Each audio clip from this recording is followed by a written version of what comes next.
Hello, hello. Hello, hello. Hello, hello. Happy New Year, everyone.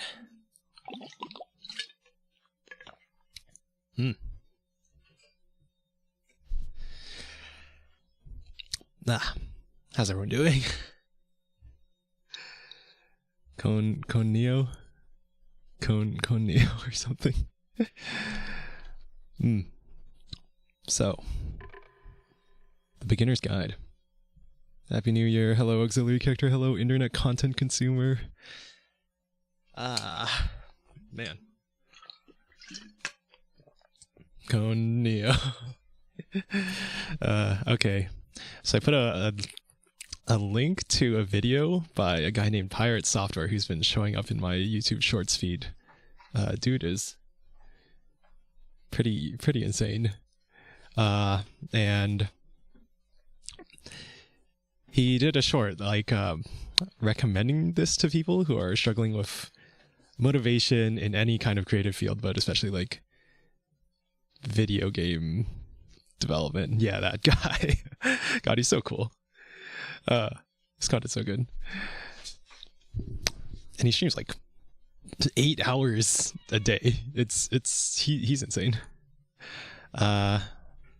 But yeah, his shorts showed up on my feed, and he mentioned this game, and so I picked it up on the Steam sale in a bundle with the Stanley Parable, which I've already played. I'm not sure if I'm gonna play it on stream. Maybe the new one if I get it, but I'm probably not gonna get it. But anyway, this is a narrative game, supposedly, according to the Steam page, according to everyone. So spoilers, of course. And this is gonna be my first playthrough.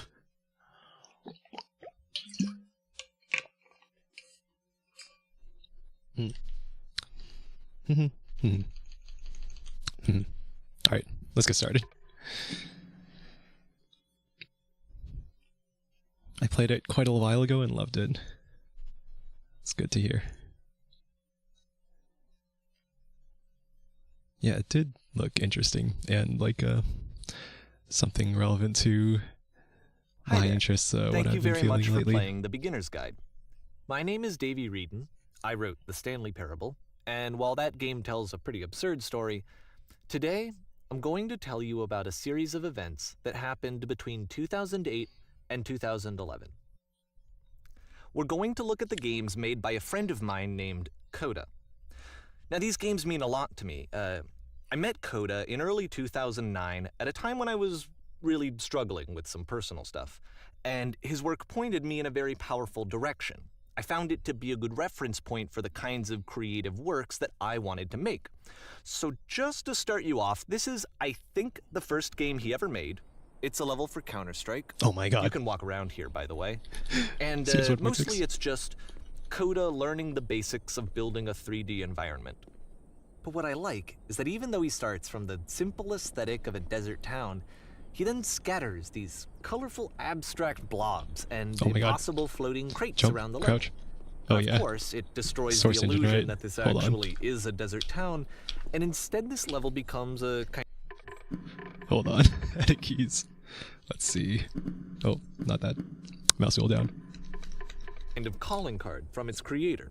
It's like a reminder let's that go. this video game was constructed by a real person.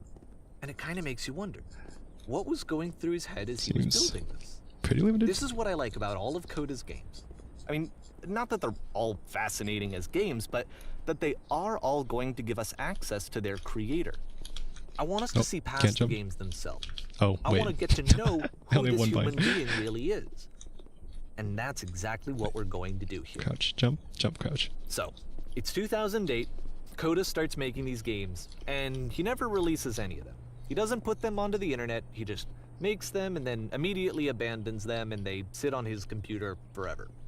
And I think he really understood this image of himself as a recluse. At one point, he jokingly renamed his computer's recycling bin to Important Games Folder. Oh my god. So, you know, this was just how he worked. He tended to crank them out one after the other without even really pausing to try to understand what he had just made, until suddenly one day, he just stopped. In 2011, that was it. He made his last game, and then he hasn't made another one since. And that's why I've taken this opportunity to gather all of his work together. That orange is because texture I find his games powerful and reminds me of, interesting, CP and Orange I'd like this Tier 2. collection to reach him, to maybe encourage him to start creating again. Oh my god. And if the people like you who play this also happen to find his work interesting, then I'm sure it'll just send that much stronger of a message of encouragement to Coda. So thanks for joining me on this. If you have a particular interpretation that I haven't mentioned here, or if you just need to get in touch, you can email me at daveyWreden@gmail.com. Okay, that's No. about it for introduction. He Let's take a spelled look out at the Coda's first full proper email. game. As each Reminds me game of, is loading, the I'll show you Valve the date developer that it was commentaries. completed. This first one was Okay, made then. in November 2008. Oh. Okay. I do want to... Mouse sensitivity. I think I usually use like 3 in all my source games, but I guess you can't see the number. But it's been a while. Ah! Oh! Oh shit!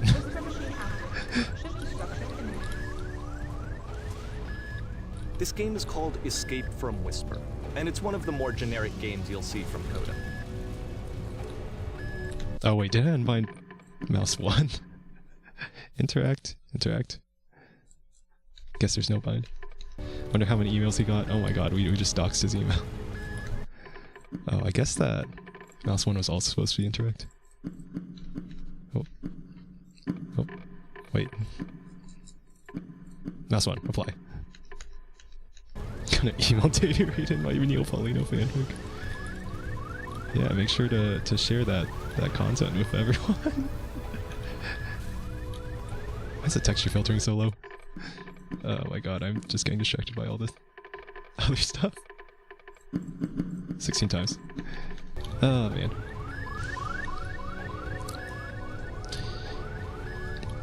Yeah, all the lost forbidden media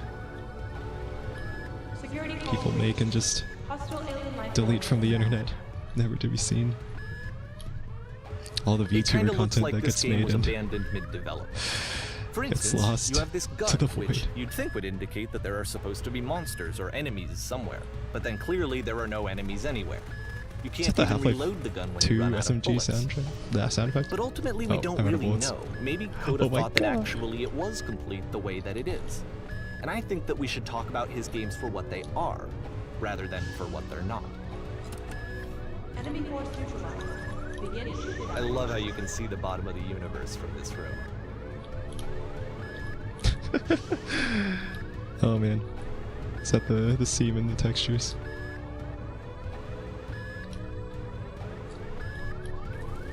I thought that skyboxes usually work differently.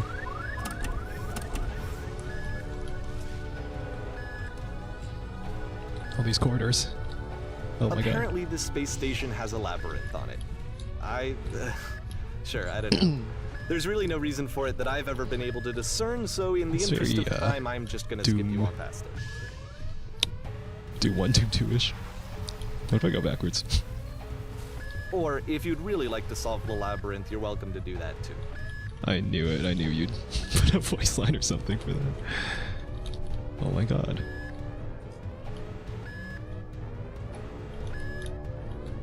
Oh my god. It's really just a...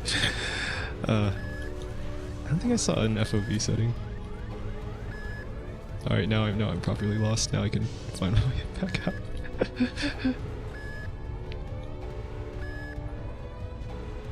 I never noticed that little... It's very Stanley Parable.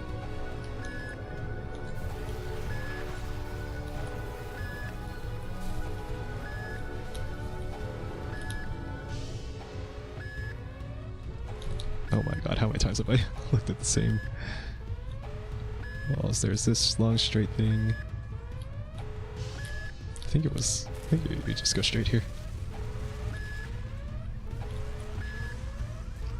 Was this the entrance? Ah. Now we can solve the labyrinth.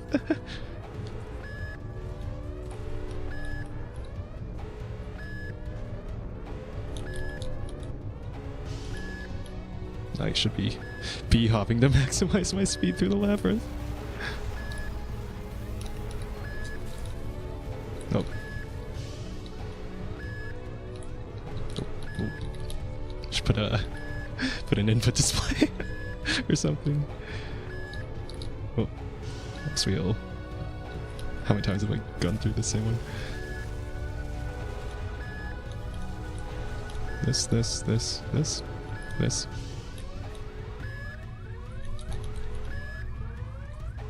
looks like a kind of repeating pattern. That little hook. Oh, we're back in the long straight.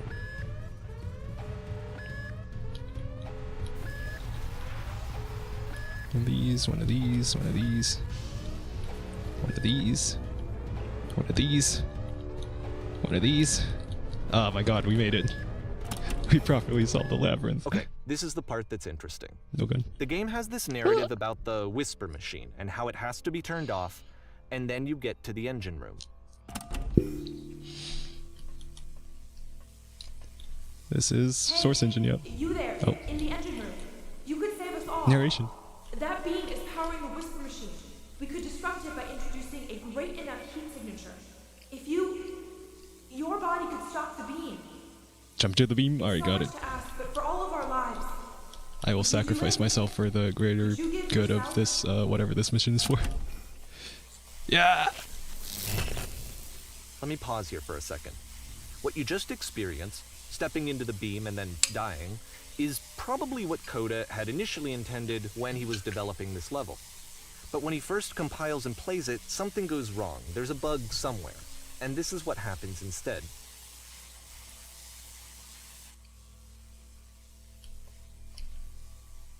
I'm back.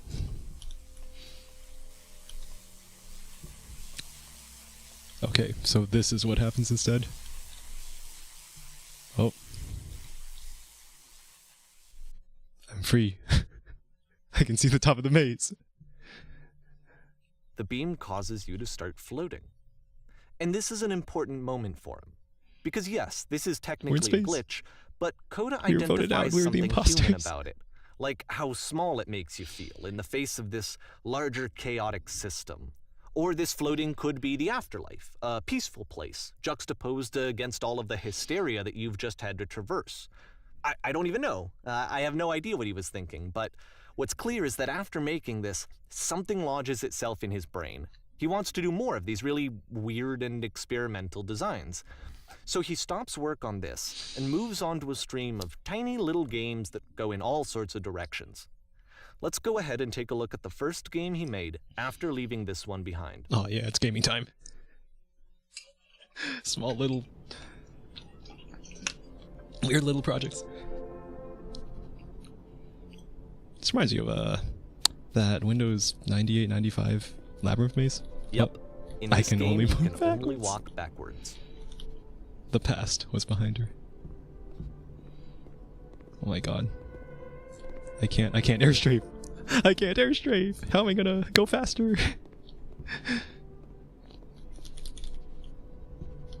So the it's a future short and could not relatively be seen. minimalist experiment combining motion and narrative. It is less Keep advanced than the changing. previous game, but actually it seems to be Why more does the future focused, keep changing? more complete. Code is trying to give it a unique voice rather than simply basing it on a pre-existing trope. The maze screensaver. Yeah, that that one. You could change all the wall textures and they have the weird rainbow ones. When she stops and looks, it becomes clearer.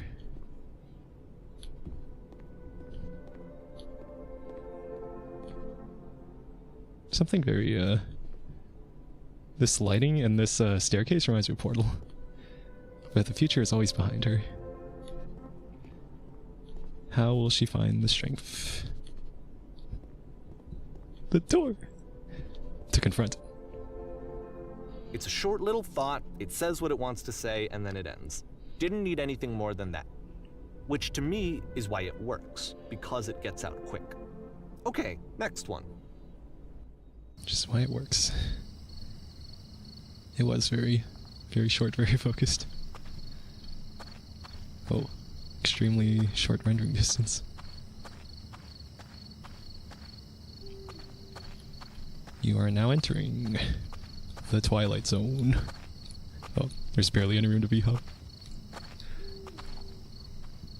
And that's it. Okay, the meaning of this game won't be clear just yet. Please be patient with me for a few more games, and I promise you'll Alright, see what makes he's it setting up for interesting. something. This is gonna be the brick joke game. Oftentimes, Coda would put bizarre titles like this one at the start of his games. Nonsense in nearly every direction. Oh, I you wish I'd started known him at the looking time that he was making thing. these That's early interesting. games. He would really only talk to me about his work as he was making it. Wonder Once he what's stopped around. work on a game, like, that was it. Probably It was nothing. dead to him. And I don't agree with that at all, but what are you gonna do? I know it's tempting, but there's actually nothing over here. Sorry. Hey, more voice lines. These low-res shadows. This big-ass staircase.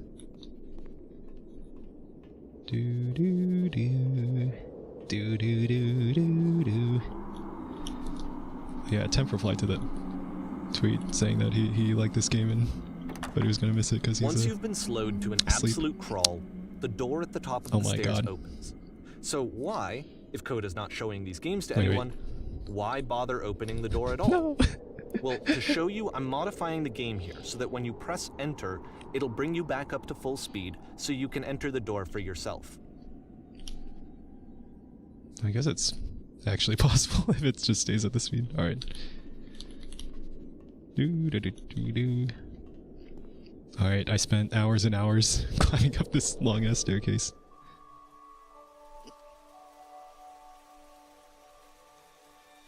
A normal game we have to scream into a mic every 15 seconds to keep playing. A room that's warm and nice and filled with little ideas for games. Key in one game unlocks a door in a completely separate game. Coda would often tell me that he didn't mind if people thought of him as old Talking or people down for distant. pursuing their He said hopes that and he dreams. knew that he was actually a vibrant and compassionate person, but that it takes time to really see that. It can be a very slow climb to get there. Press U to surrender. Doesn't actually do anything. Damn, I want to read all this.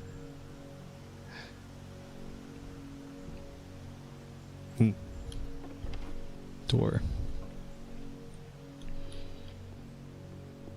This concrete is very, Half-Life, reminds me of Half-Life.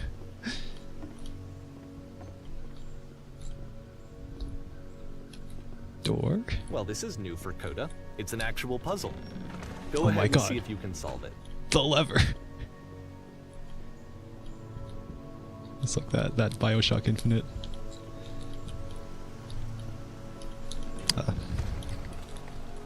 Let me guess. You open it and then you go in while it's closing. Oh Don't my forget god! that solution, because we're going to see this puzzle again soon. We're gonna see it a lot.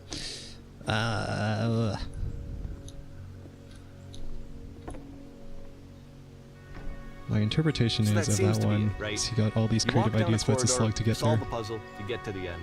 Simple enough. That makes Alright, sense. Now I'm That going would to modify the be game very- again, so that when you press enter, it'll remove all of the walls from this room. Very direct metaphor. Press enter and remove all the walls. Oh. Oh, there's a bunch more. But you can't get there. How about that? There was more to it than we had any way of knowing.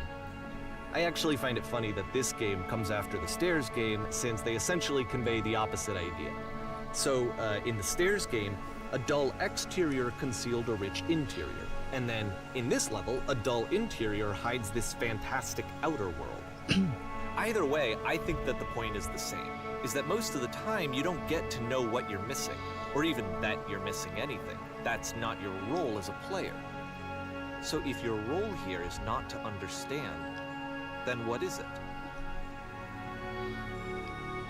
If your role here is not to understand, then what is it? And all the hidden content, all the forbidden knowledge, all the behind the scenes stuff we never see. Aha. So, You are now This, exiting. combined with the entering game from earlier, tells us that Coda believes his games are connected somehow. It could even be that the stairs game and puzzle game are literally connected in between this and the entering game. There's a bigger picture that all of his games are meant to play a role in, some larger meaning that we won't be able to grasp until we've seen all of them. And once we have, we can step back and start to understand what exactly that bigger picture is.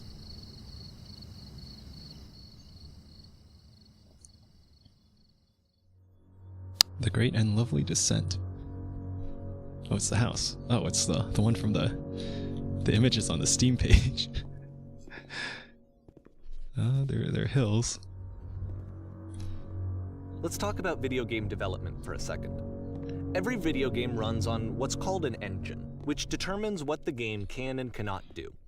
So in other words, the engine is a set of tools for game development. Mm-hmm. To make all of these games, familiar. Coda is using an engine called Source. I'm also Like familiar all with the Source engines, engine. Source has certain things that it does well, and it has certain I things love that it bumping does into poorly. little props. One of the things that it does very well is boxy linear corridors. That's why so many of Coda's games are set in these large, flat, empty rooms, is just because he's working with what the engine does well.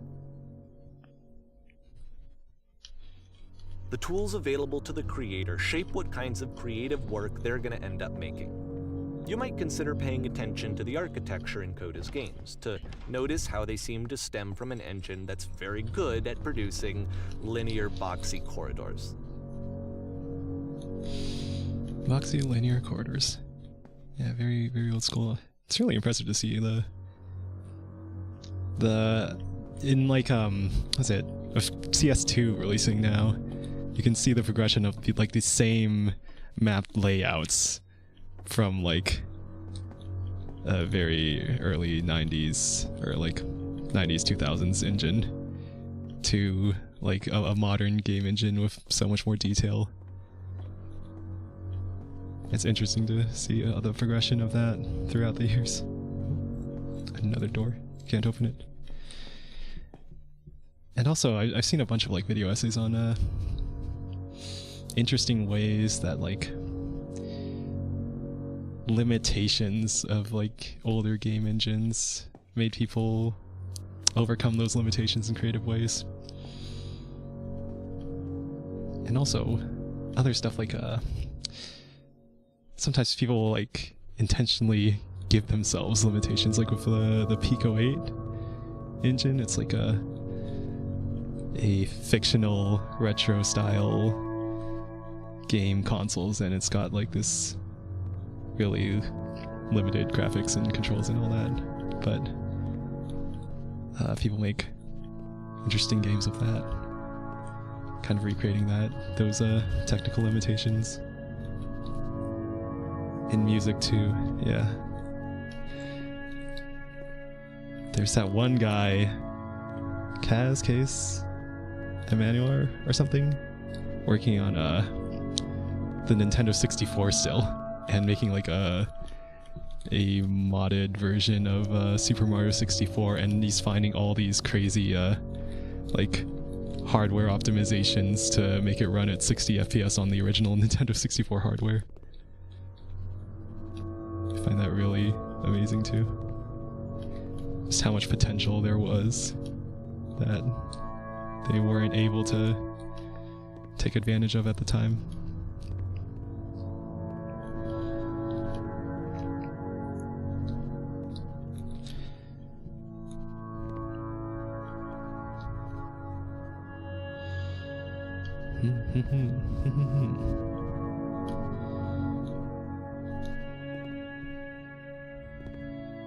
Oh. It's just a bunch of floating blocks. Reminds me of Demo Scene? Oh yeah, those are really cool. I don't think I was ever like super into those demo things, but I've seen a few of them.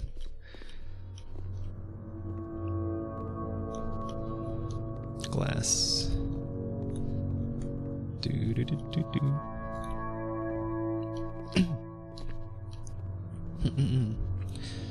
Light. What was that noise?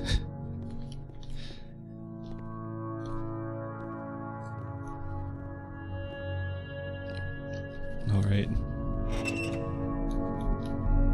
Prison, I guess.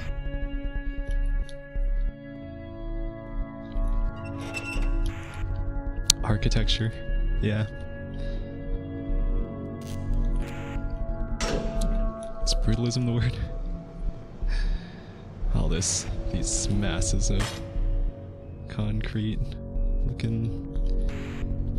Oh, okay. This prison, I had no choice. funny enough, in Coda's original design, the doors stayed shut for a full hour before letting you go. Oh my If you don't god. mind, I think we're gonna skip that.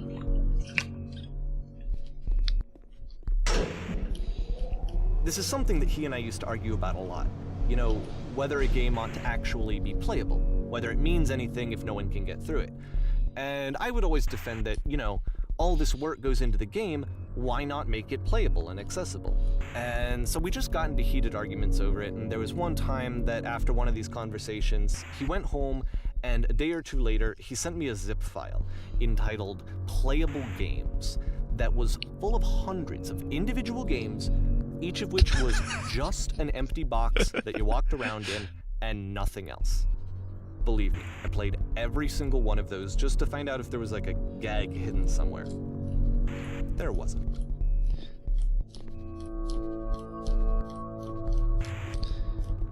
It's pretty funny. Some kind of based about just making a game for yourself and not for an audience.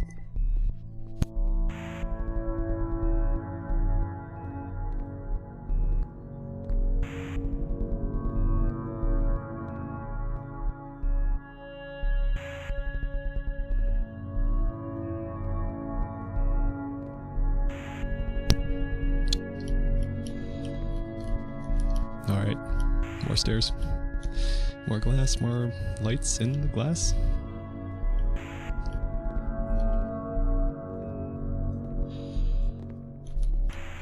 All pre-baked lighting. No real-time illumination, no ray tracing. No ambient occlusion. It's the puzzle again, with the exact same solution as the last No time. way. Alright, time to soft lock myself. Yeah, let's go. There's still no clear indication of what makes this puzzle so special that Coda is going to return to it over and over. But I promise I'll share with you my interpretation very shortly.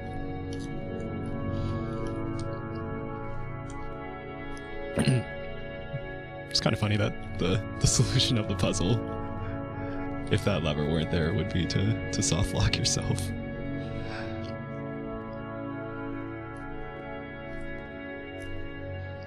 Speed. Listen. Oh, you can hear it. Fire. Very, very real fire happening inside of this little furnace. Oh yeah, you can hear all the fire audio. Alright, what else do you have? You there? Did you come from up Here, above? What Coda was up begins there? using a kind of dialogue system that he fashioned out of the engine's chat capabilities. Use the 1, 2, 3 buttons on your keyboard to respond. I get to make a choice. Yes. Definitely spent hours in that prison. That's the world above. You've been there. Now this is important. Did you have to get through a puzzle with 2 doors and switches? Let's be funny.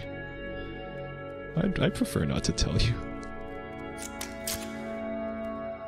But you don't understand. We're trapped here. That puzzle is our only escape. We need to get through it. Okay. I don't think there's a way to get back through the puzzle. No, that isn't possibly enough. I need to actually be there. I cannot simply be told what it is. I must see it myself. I must escape this prison. There must be an ending. Oh. No more. No more dialogue. Can I jump up here? Nope. It is closed. Do. Oh. More people. More dialogue. Hello, how did you get here? Was there a puzzle you had to pass through? Yes. Do you want to know how to solve it? No, we actually find the black space between the doors to be far more interesting. Have you seen it, yes? There definitely was a black space between the doors. Actually, now that you mention it, I remember feeling strange as I passed through it. Don't think too hard about it. You'll see it again soon. Oh no. Oh. Let's keep going. And so we make one last descent down to the final floor of the level. This is it.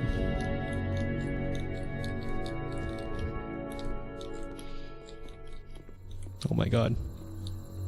We're in the back rooms. We're in a... It's a lamppost. This is very I can't tell you quite liminal why, space but back for some reason, Coda fixates on this lamppost. It's going to the appear light. at the end of every single one of his games from here on out. The halation. I'll tell you what I think. I think that up to this point, you know, he's been making really strange and abstract games with no clear purpose, and maybe you can only float around in that headspace for so long. Because now he wants something to hold on to. He wants a reference point. He wants the work to be leading to something. He wants a destination. A metaphorical which is light what this lamppost is. to be striving for, to be reaching for. We're going to see it in the work as well. His games are just going to become a lot more cohesive, a lot more fully developed, with more of a clear idea behind them. And as we go, that idea will get clearer and clearer and clearer. Dude. Fade. Fade to black. There's like this one... Actually, I think there have been multiple video essays. This game is connected to the internet. As you walk around, you can leave notes. All notes you see are left by other players. I remember, I've seen like multiple video essays talking about how like lonely source games feel, or like old Gmod maps feel when you're like exploring them on your own without like a server of people around them, and that like uncanny off feeling of like, I don't know, Half-Life maps, Counter-Strike source maps, Gmod maps, and then connecting it to like liminal spaces in the backrooms. I read every one of the notes in my playthrough. Alright, let's read all the notes. Hello. Nice room, not. Ah yes, these definitely were real comments left So by real first off, players. I'm sure you can deduce this, but this game is not connected to the internet. All of the notes that you're going to see have been written by Coda. This was actually the first game of his that I ever played. This was shortly after I met him at a weekend game jam in Sacramento, where I grew up. Get I dogs. saw him working on this very level, and it was just so different I like how this from opens on anything that window. anyone else was Interesting doing. transition. So right away I was like, Yeah. I have to be friends with this person. Natural light. In retrospect, I think I was probably a bit too pushy, trying to get his attention. I was over-enthusiastic. But he was very gracious about it and very patient with me. And I cooled off eventually.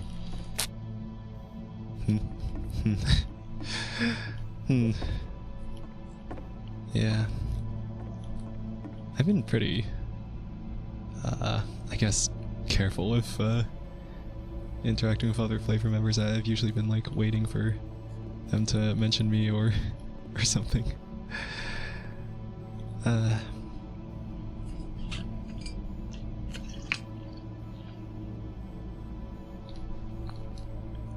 More notes. That's a lot of notes. Whoa, holy shit. I haven't played like much of any of the Dark Souls games, but all these winding paths fading into the fog somehow remind me of that. Can you guys hear me? Oh my god, I hear you so loud and clear. Hello. I guess the note system also. Oh, feel free to reminds me of Dark skip Souls. over any of these notes if they're not doing Reasonable. anything for you. Nothing extra is going to happen if you read Read all of them. this. Hey. Either way, This place makes me to sad. me they convey a sense of loneliness. I see this person who's filled with thoughts and feelings and beliefs and has no way to express them except as scattered and unheard voices in a game that wasn't meant to be played. Soon we will suffocate. Cool Captain, But it's bro. ironic, isn't it? That in It playing is. this game and seeing how alone Coda often felt, that we get to know him better and actually kind of connect with him. And I have to be honest with you, this idea is really seductive to me. That I could just play someone's game and see the voices in their head and get to know them better and have to do less of the messy in-person socializing.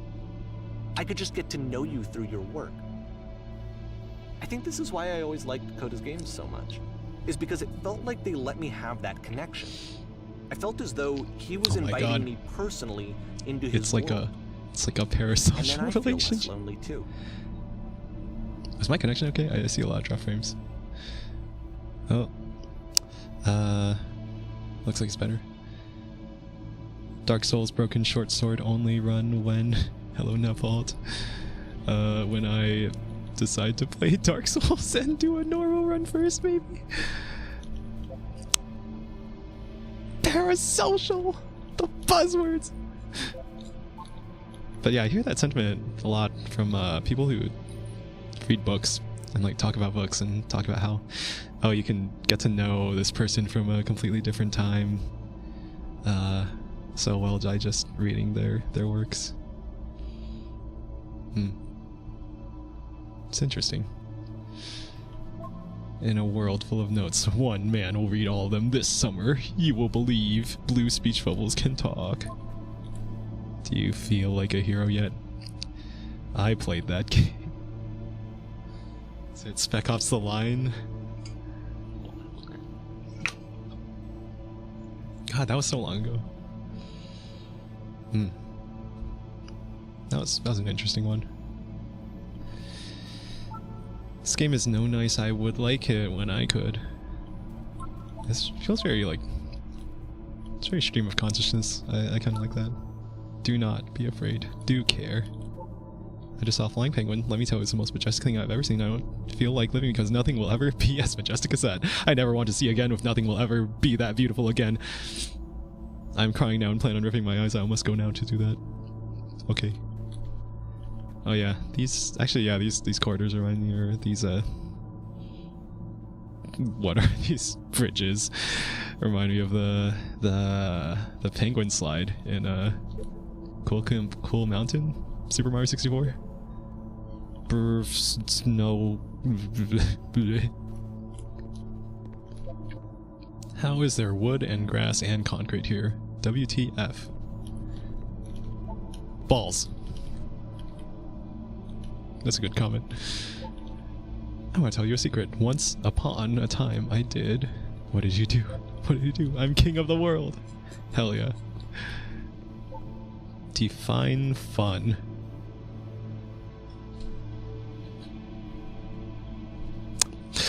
Oh god, I'm suddenly remembering all the... all the memes about, like, arguments on V about fun is just a buzzword. Video games are supposed to be challenges to be overcome. They don't have to be fun. What the shit is this cavern? What the shit is it? It's mostly dark, boring. This game is very interesting. Walking simulator. I can assure you, guarantee that there's an acorn somewhere here in this place and the sailors are looking for it. Yes. Let's find that acorn. Hey guys, just looking for someone to talk with. No fun allowed.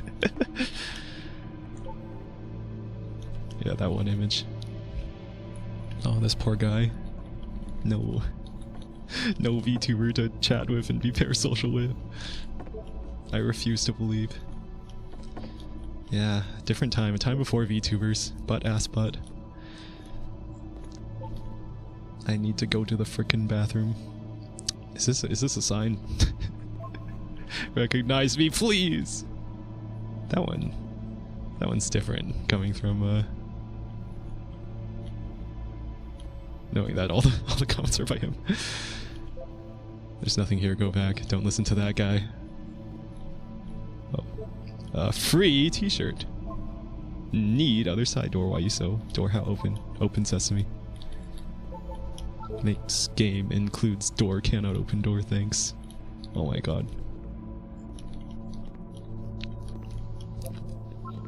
Actually, yeah, a lot of level designs include like doors that can't be reached. Was there an invisible wall? Yeah. Okay, I guess I can't explore the bridges just yet. Unless.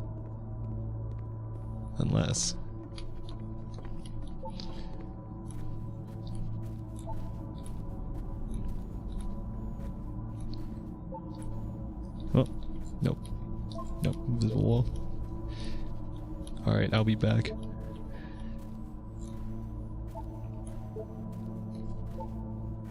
Oh yeah, slopes to jump off of. Gain so much I can't control. Okay. I just lost all my health to fall damage. Hello, corner. Never did explore out there. Would be interested to know what the ones out there say. Is there a keyboard mouse edit keys? I don't see an open developer console button. But I wonder if you could find it with like a config file or something. I mean, I'm sure there's... Someday I will meet the person who made this. I help people because of the internal good feeling I get. New room. Oh yeah, more bridges. Do you hear the chimes? They keep you going, don't they? I would like very much to be desired. Oh no. Scared of writing something. Don't want to feel judged. It's not very crowded here. These ones feel very personal, relatable, something. A game where you leave notes and suddenly everyone's a poet. Eh, don't bother. You can go in here, I think. In where? Welcome, congratulations. I don't really know where to go with this. This is where I get off. I failed to write anything here. I am compelled. Stop. Turn back. Proceeding further will only result in misery. Oh yeah, is it sad boy hours? Sad boy time? Take my hand. Let's jump together. I can't jump. There's an invisible wall. Cabbage shapes our nation. Oh yeah, I still haven't listened to all of Tenma's eating a raw cabbage ASMR voice pack. Tenma Miami.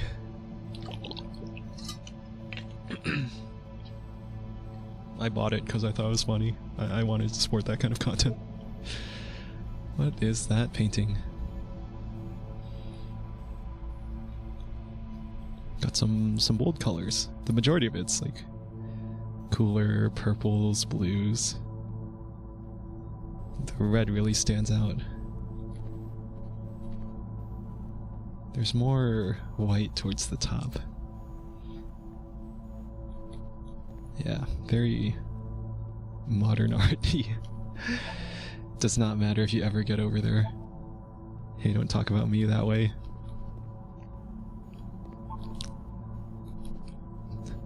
Is this in reference to all the other comments? Very good game. Tenma! I think this is not going anywhere. Next time, I will do better.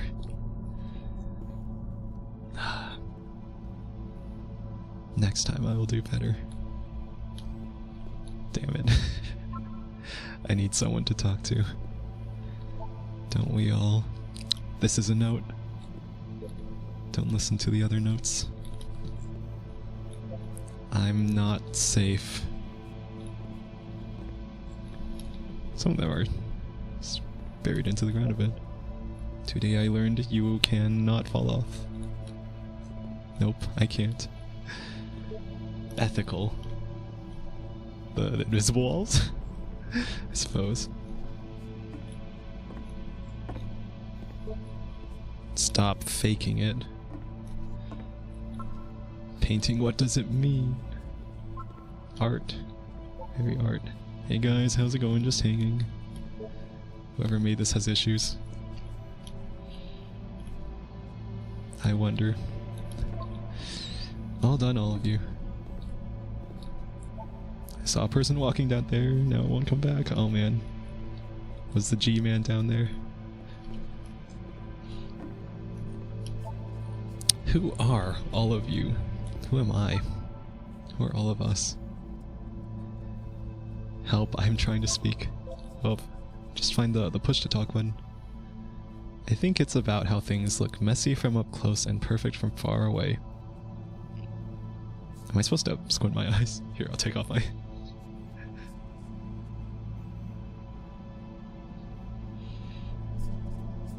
I guess it isn't like a shape or anything. But the colors do kind of meld together at a distance. From up here, it just looks like dots.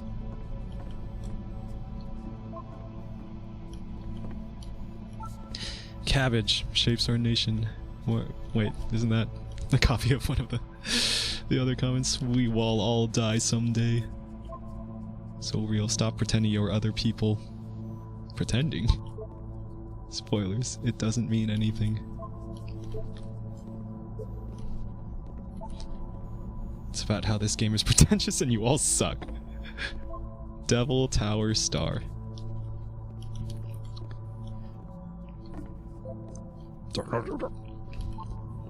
Devil Tower Star. Maybe I'll feel real someday. This guy, this poor comment.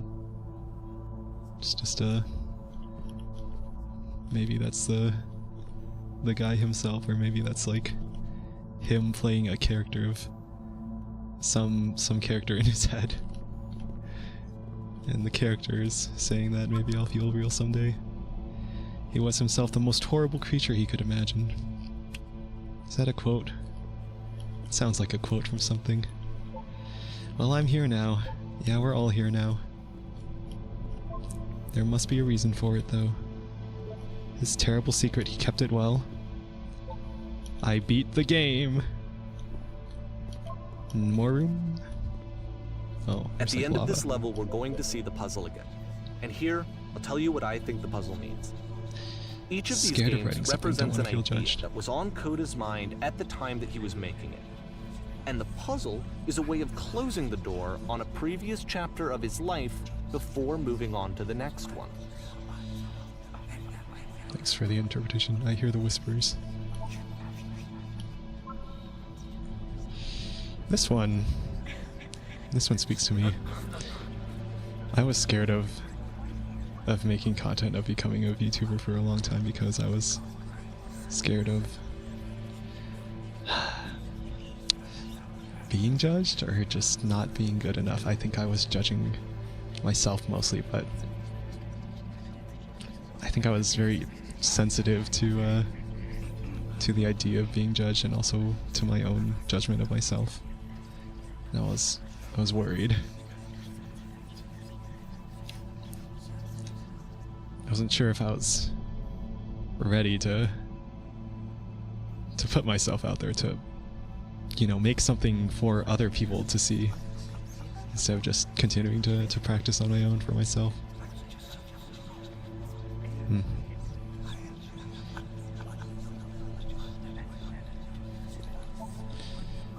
Escape. Need an escape. He cut it up and spread it between worlds. Himself, his soul, his mind, his thoughts.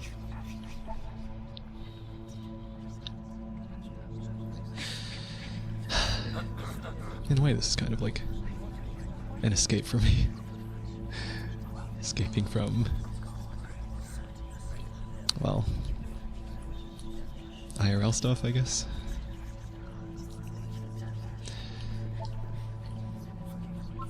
Almost there.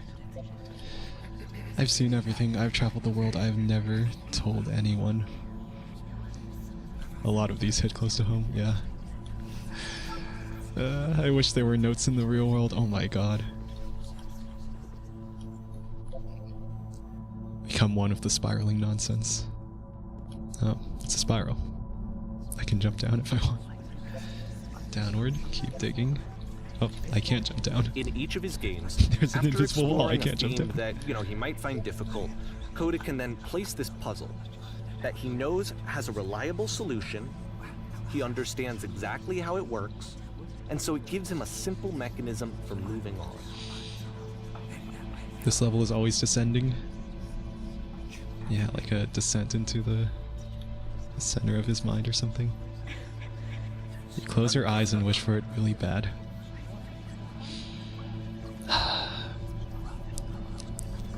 Fuck.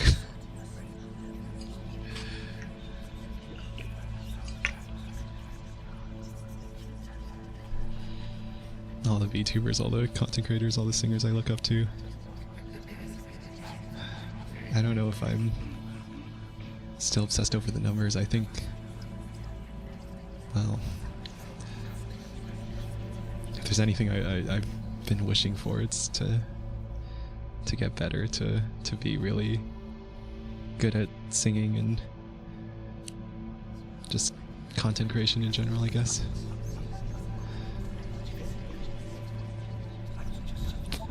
Almost at the end. Oh my god, we're almost at the end. Oh, still can't jump down.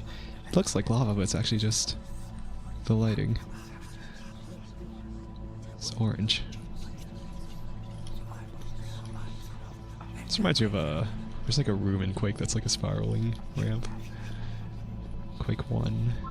Does this puzzle have a solution? OMG, I've been here for literally an hour. What the fuck do I do? Help. Help. This doesn't make sense. The second door won't open. Shit, how do you solve it? Developer answers, please. Oh my god, it's the impossible Because there's puzzle. this dark area between the doors, a space between spaces. Before you move on, you get to pause. Just for a moment, It's not so bad in here. No a few solution. seconds to reflect Right, on there's no and second let switch. go of the events that led you here. To step back and connect the pieces together. To grasp at that elusive bigger picture.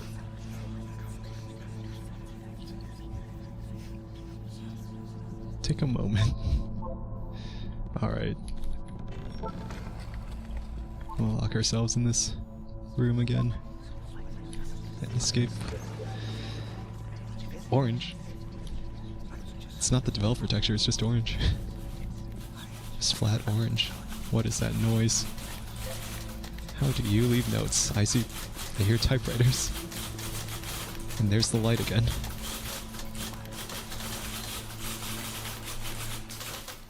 No animations. We don't need animations. Are you there? Please say something. It can be anything. I just need you to say something. Talk to me, please.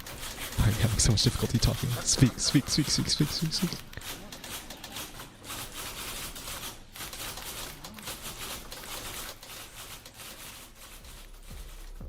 Porn stars die too. Okay, this one is tough. It's gonna kinda just spin its own wheels for a few minutes. Hang with it. Oh, okay. Some nice. Honestly, this room's kind of nice. I like the color scheme, the lighting. A well.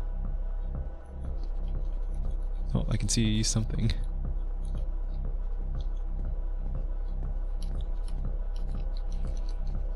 Hello.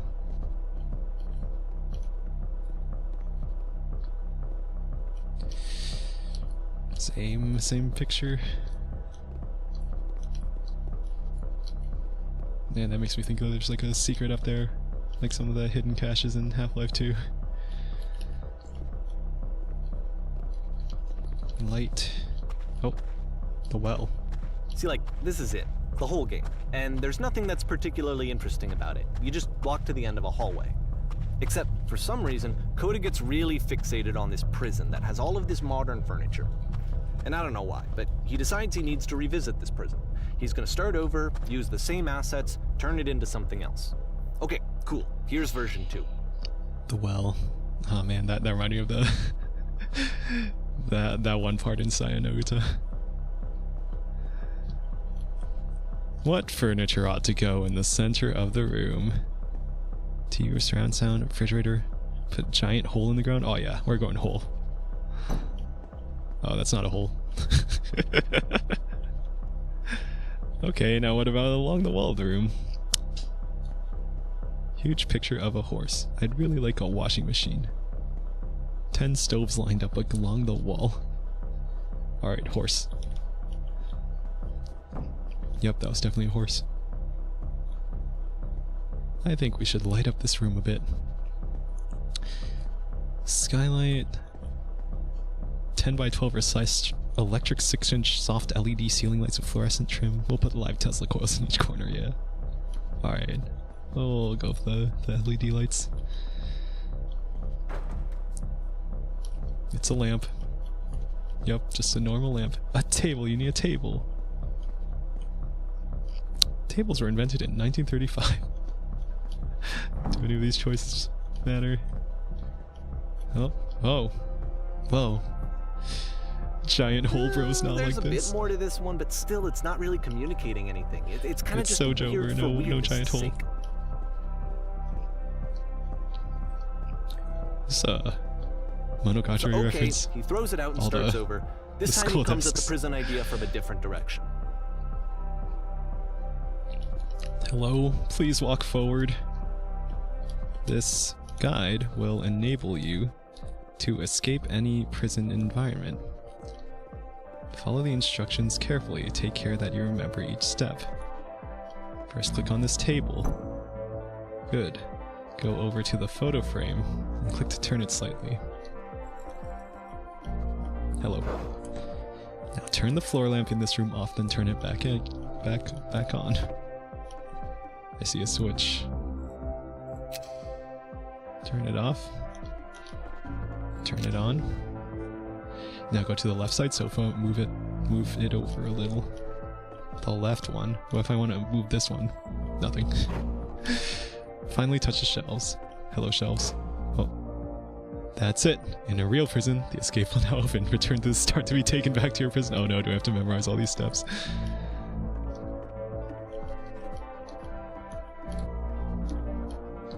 Can I keep pressing this on and off? Nope.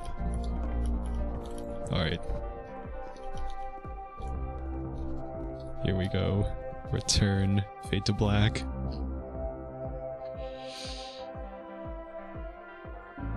Oh. And of course, Hello. now the table is gone and you can't begin the chain of events to escape. Oh my god. Here's a version where there are no bars, but you can't actually get to the well. And then a version where the inside of the prison is the outside and the outside is the inside. Oh. Let me just blink you real quick through a few more of these. I mean, he really Programming unloaded on tutorials this feel prison like- idea. There's Oh my nearly a God. dozen. Personally, I think it's awful to watch this. To see a person basically unraveling The through their door! work. The door! And for what? Like, at what point do you just go, Symbolic "Eh, door of maybe the same there are puzzle. game ideas other than this prison that I could be working on. But Coda doesn't have that voice telling you to stop. That particular mechanism of defense against scared. yourself. Without it, you just spiral. And so he keeps going and going and going and going and going. And then he hits on something. And he likes it. And that's it. He's done. He stops making prisons. This is the very last version of the prison game that he created. And the reason I think it works is that the prison is not actually in it. Yeah, so many programming tutorials you try to follow it and there's like one random thing that's missing that they don't explain, or oh, excuse me.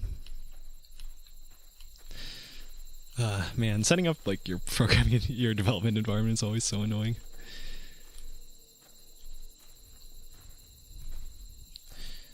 The light. There's no prison. There's a house, some hedge, some invisible walls, telephone booth, and the light again. Alright, time to count every scene from every piece of media with a phone booth in it.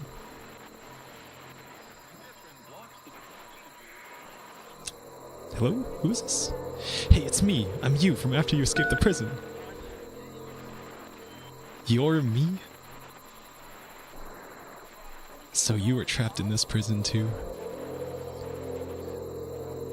Yes, I was in It's a all of conversation. these. The escape And so tutorial. this is what Coda wants, is to be able to talk That's to what someone, I'm in to right share now. what's on his mind, and to get some good advice from someone who knows. But the irony is that even in this scenario, I'm you're so still glad talking to yourself. to know that I get out eventually. You know, All of these games so far What's it are like to Coda escape? talking to himself.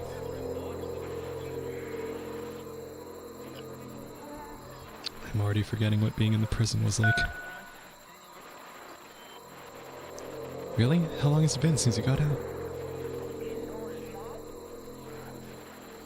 Only a few minutes, but somehow it's already fuzzy. Kind of like it never happened. This is the worst, most desperate thing I've ever been through. How could you possibly forget it?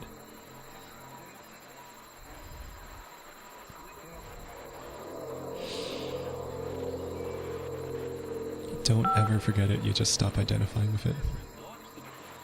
Wait, if you're me, then did you get a call from another version of you when you were trapped?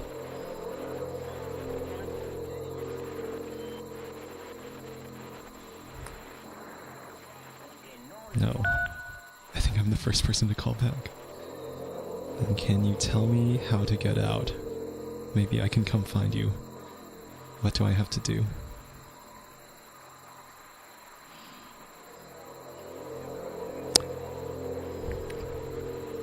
To get out, you need to tell me how you feel right now. What? That will free me? How does that work?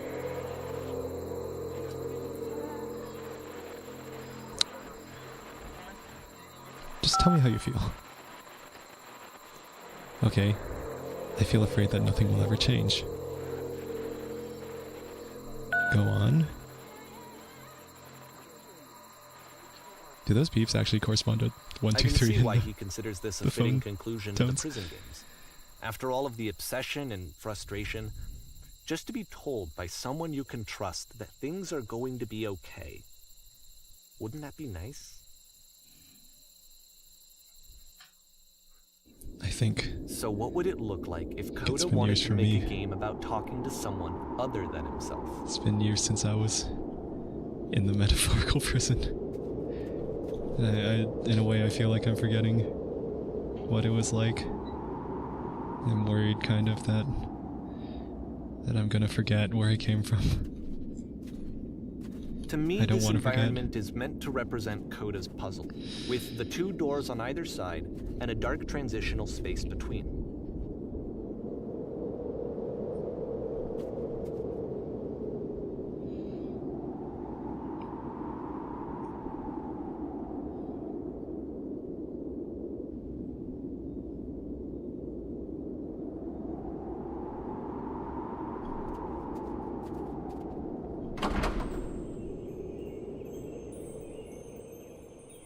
Shit.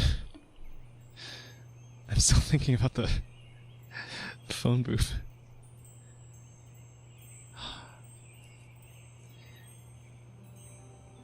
In a way, I think I thought for a long time that if I did content, I would have wanted to make content that's like what I would want to see, like what would help my past self.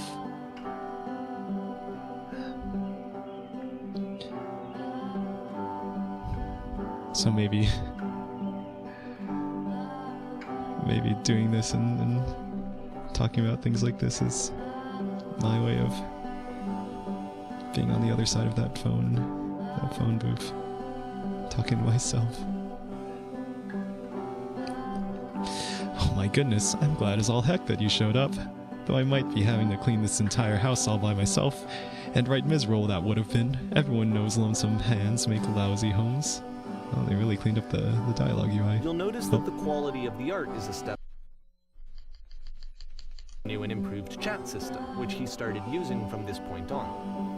From here on out, he begins putting much more effort into the visual polish of his work, and this particular game took 2 months to create as a result. Here, let me do do do do do. Do do do.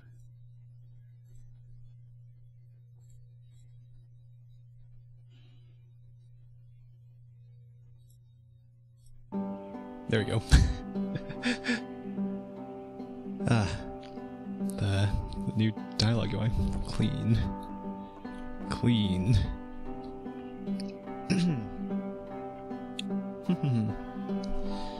Lousy homes make home loners.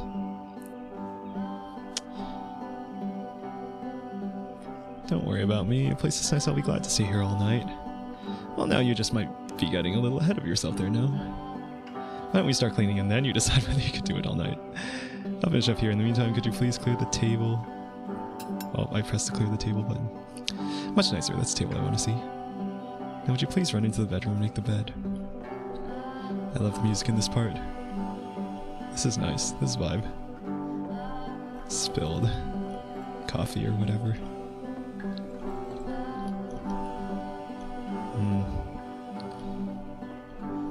It's nice being inside when it's cold. Oh, let's make the bed.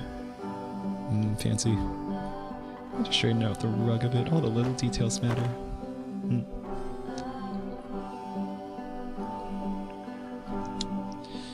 Do you enjoy being a house cleaner? Well, I don't enjoy it so much as I need it. While I'm working, I feel a kind of calm that rests in the pit of my ribcage. My soul just can't be soothed any other way, it seems. Which I guess is about all that matters.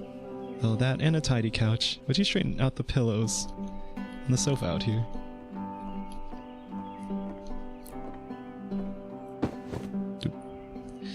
Oh dear, looks like someone spilled your drink over by the couch. Maybe mop that up as long as you're over there.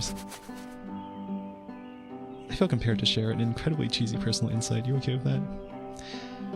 And this reminds me, there's like that one, like, was it called Unpacking? There's a few like organizational indie games I think like that, but I think I found of that from watching VTubers play it. Make it especially cheesy. Cheese. No. No, it was stupid, sorry. Never mind. Hey, these dishes need to be washed. How do you come do that? Alright.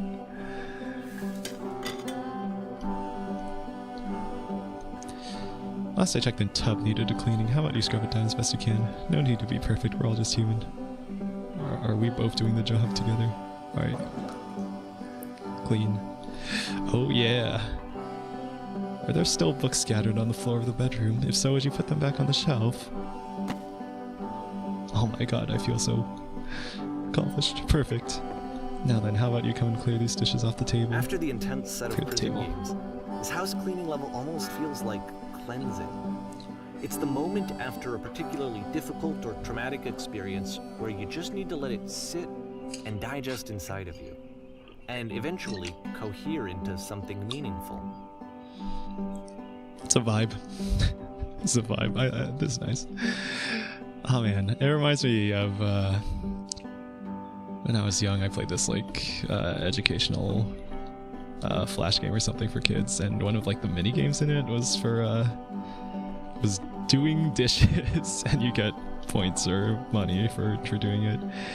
And my mom would ask me, why are you cleaning the dishes in the game and not in real life?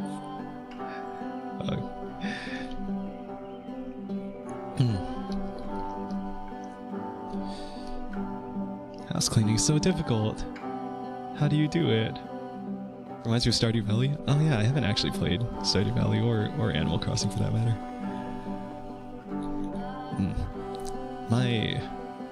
My chill games usually like Brotato or Truck Simulator. It's been a while since I played that. Yeah. In a way it's difficult, in a way it's easy. I mean, in game it's easy, but how do you do it? Darling, let me tell you something. Your house is only as difficult to clean as you are. If you're finding to work hard, maybe you have a bit of housekeeping to do before you come to work. Ha, and here I go with another lecture. Of course I would. Don't you worry about all that nonsense. For now, just smooth out the rug in the bedroom. Of all of his It's work, me, actually, I'm this was Darling, the only one and this that guy's he Garling. called me up to ask me to come over and look at it. This was during a period of a few months where he was like grossly happy all the time. He just Grossly happy. walked around with a constant smile on his face. Grossly happy. Smooth out the rug in the bedroom. Sure thing, dear. Wait, didn't we already? Looks like the tub has gotten rather dirty. Would you mind tidying it a bit? Oh my god, is this just repeating? Is this randomly generated? Earlier when I said I had a really cheesy thought, I was going to say that it occurs to me that one's house is a lot like one's soul. You take care of it, and it takes care of you. Heh. Don't know why I felt so weird about saying that. Shit. I should clean up around my house. I know that it's like important for like your focus and your mental state to have a clean surroundings. Sure, to have clean surroundings. But there's a bit of truth in it now.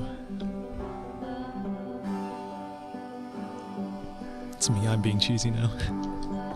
It was fun to cheese with cheese. So housekeeping. Let's keep doing this. Books. Would you please clean up the books? Thanks. It is...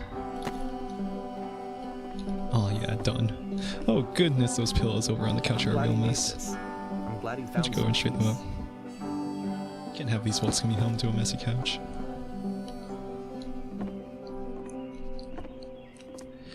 Question? But, do you of course, enjoy this? It can't last. The music stops, your companion is gone, it's time to leave. The door at the top of the hill is now open as well.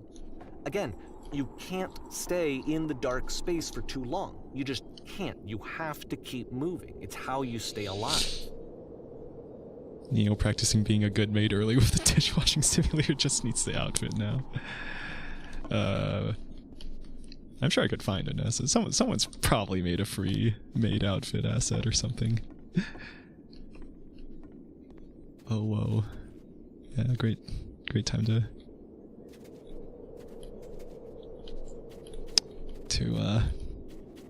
change the mood. Pain. I know I'm supposed to go up. Just checking.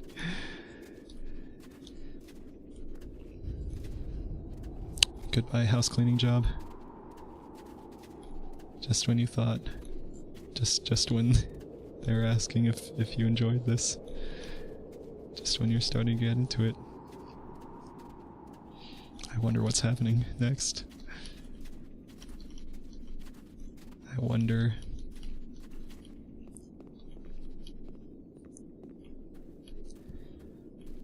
Which is the There's whole the light point of again. the puzzle doors, right?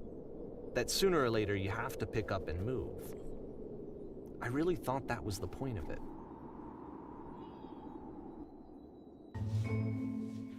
The way the music suddenly This cuts. one gets So a bit cold. goofy. I know it's a members only price. Why did you come here today? Was it to improve your life? Was it to get a better job? Was it to make your relationships more meaningful? No.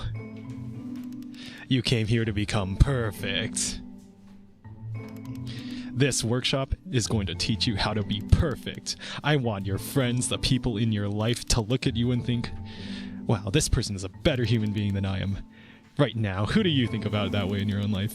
Who do you know who's so well developed as a person that they make you feel disgusted with yourself? Compared to whom you feel useless, selfish, ungrateful. I intend to make you into that person. Perfection is within your grasp. Nerd emoji. And the question is not, how do we do it? But how do we do it effortlessly? This is easy. It's so easy. It's About so halfway through the easy. game, the perspective Being shifts. perfect is effortless. It's me. This is the key. How do I And you achieve play it as the with teacher. no effort? And suddenly, you discover that your teacher is just as bigoted and afraid as you are. Oh, and also you can move around the classroom now. Like the other dialogue options. On the way to work, I told an elderly person to start contributing to society. Kids should not follow their dreams.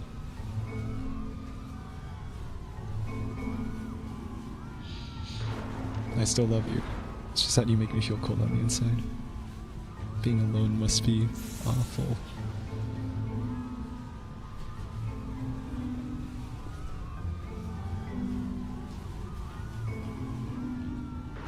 Thank goodness all of you perceive me as being wise and intelligent. Drinking is not hurting my life. If If you're torturing yourself trying to find the right solutions for your life, you're not doing it right. Do you understand that you won't be happy until you love me? This is for you. Seek out only one thing. What is the easiest? I'm not a good teacher. Holy shit, you guys, something's coming out the back room, look out! Do what's easiest. Do what's simplest. Feel what is true.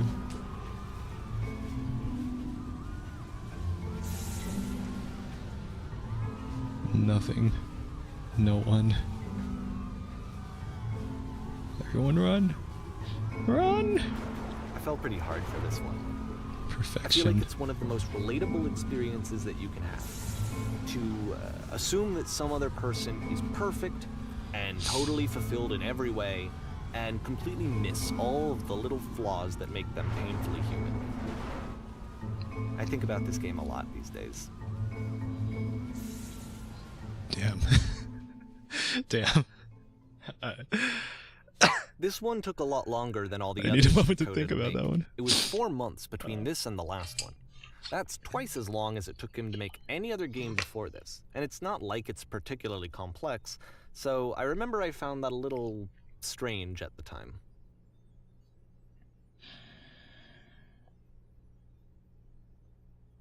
Sometimes I worry that, I don't know, maybe I'm coming off as more confident, more, I don't know, more something more perfect than I actually am. Real. Yeah.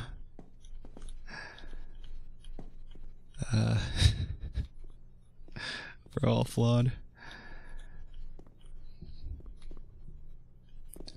And sometimes I worry that I'm gonna, like, say things and people are just gonna interpret it as me saying something that sounds good that doesn't actually mean anything.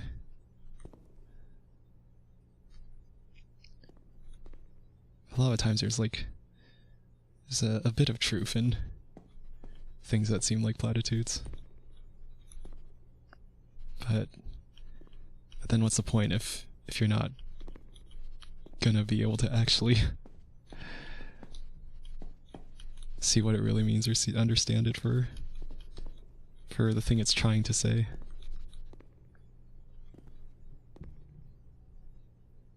I remember there was a time in my life where I would see other people and I'd be envious and think about how their life seemed so perfect. It was me. I was in that spot.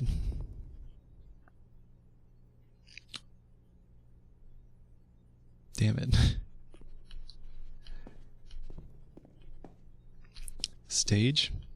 Oh, those traveling cases. Stage. Stage. Oh man, that's a big stage. It's a big theater. Here, let's explore the backstage. All the things. The curtains, the lights. Can't climb. Got the curtain in the back. Teehee, hello audience. Teehee.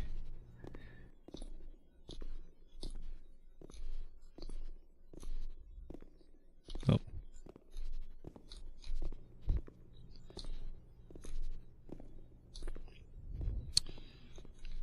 Alright, here I go. Enter stage left.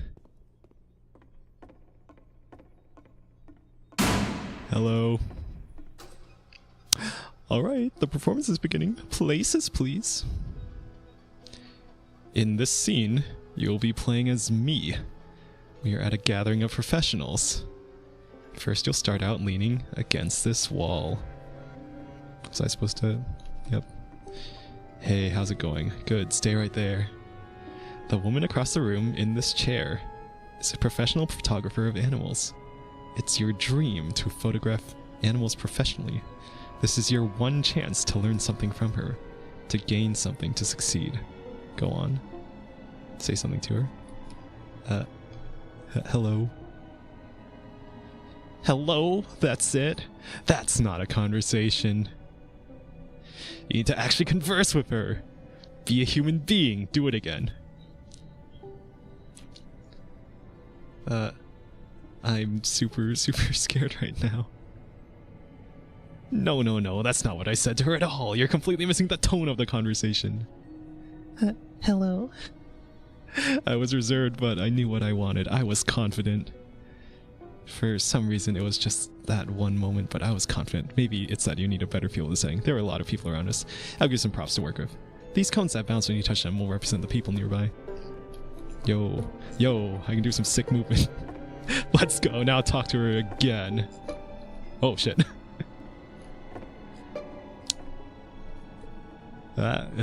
Wise, happy, focused, successful. You must have worked really hard to get where you are. You're messing it all up again! You'll figure out if the conversation gets that personal that quickly. Do you not realize how important this was for me? I'll never get another opportunity like this again. Everything was riding on this. I want to try something. Try stepping back from the stage. Oh, no more fun, bouncy. There's the light again. Among the stage lights. Man, stage lights are so bright. Back when I was in choir in school. Oh. Okay, yes, now this is working. The game ends with this is what it was like. Premonition of what's going to happen next in Coda's Oh no. life. The solution, social anxiety, to fears of having to perform and having to chase success, the answer for Coda is to withdraw. What's poppin', to gamer dog? hide himself away. Which is what's what this? leads to scenarios like the stairs that slowed you down several games ago, where it just becomes harder and harder to access Coda's inner landscape because he keeps retreating. He just keeps backing away from possible connections to anyone other than himself. And to be honest, Okay, I didn't consider social it very anxiety. helpful when I first played this game. You know, Stage. it looked to me like he was trying to justify the idea of just disconnecting yourself from the world. And that wasn't what I wanted for him or for his games. Because I feel like a lot of his games are inviting me to connect with this person, to bring him closer. My god. But what can you do? After this, Coda went off and took another 5 months to make a new game. That was very Bocchi the Rock. It's like one of the fantasies that Bocchi has in her head. One of those scenes. Mobius Trip. To play this game properly, you must keep your eyes closed. Click to begin the game. Alright. Definitely. Totally. You can literally see on my model if I'm closing my eyes. Alright, here we go. Oh my god. There must be so much going on. Okay, I'm gonna open eyes. Help! I'm blind. You can't see anything either. I can't see anything. I'm bumping into stuff. Please, tell me how to solve this. Oh.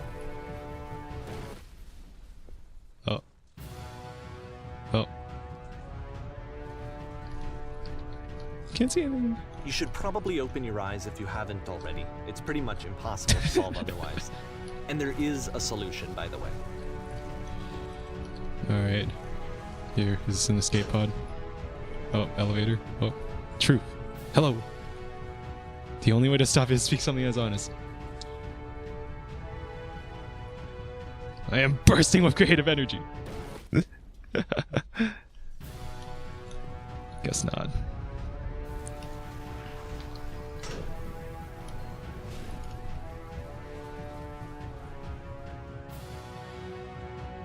I can't keep making these. Yes, that's it. That's the truth. Like I feel it said, I anymore. was getting concerned. have First ideas. off, he's never been this explicit in his work about It's exactly draining what me. he's thinking. So where's that coming from? But then even weirder, his work has potentially stopped being an outlet for him. Not like he's having trouble iterating on ideas, but he literally just can't think of new ideas anymore. And in person, he was being a lot more distant than usual. Like, You know how sometimes a person will just deflect anything that you say in order to keep themselves disconnected all the time? It was that kind of thing. Here was the point in my relationship with Coda where I really started to wonder if he needed my help in some way. It's draining me. Keep going, keep talking. I haven't been honest. I can't figure out how to say the thing. I thought it was going to be easy.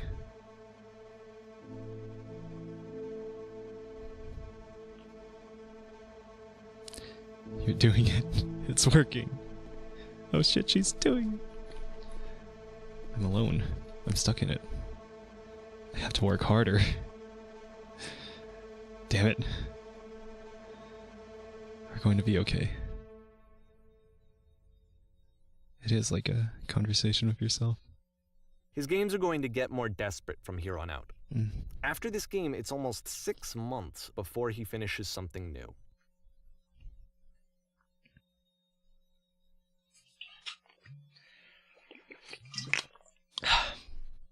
Where am I? Oh, I thought it was gonna be the... or it is still white. The white void from that scene in The Matrix. Where'd this island come from? Are we doing Skyblock? Oh. Is that a person? How lovely! It's been a long time since I talked to anyone. What's wrong? You look lost. Hello? Are you the tree?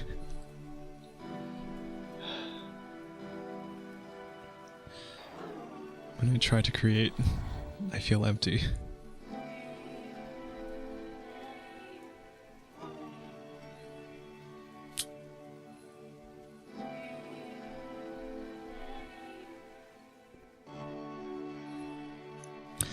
Oh no. Oh no. Oh no. What's happened? Did something change? There's this machine that kept me going and it stopped. I'm trying to find this engine that used to protect me, to start it again.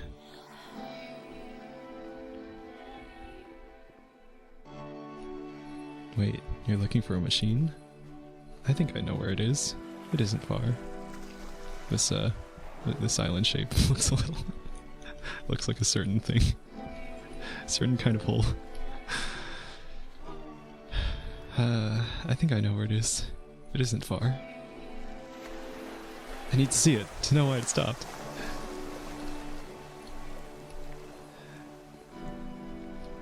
I can take you to it, but there's a problem. The last game featured Coda talking explicitly about his It's creative guarded by a difficult frustrations, puzzle.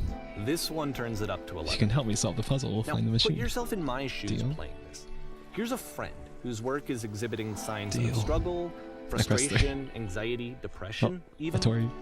And yet still, he keeps making games. He keeps throwing himself into the grinder even when he clearly doesn't have the energy for it anymore. Hello, invisible walls. Why? What is it for? Wonderful.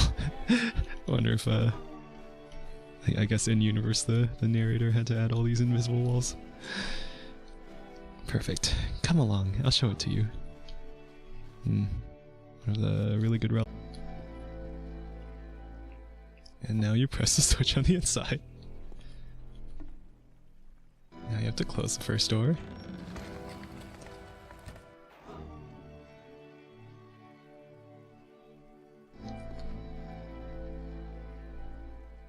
Must be funny. Close the first door.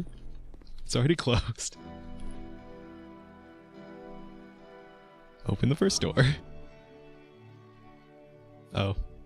I don't think there's a way to open it from here. So just press the switch here. Oh, we did it. We solved the hardest puzzle ever. You can't talk yourself out of loneliness. It doesn't work that way. You can't be the one writing both the questions and the answers. Then there's no movement. Then there's no circulation.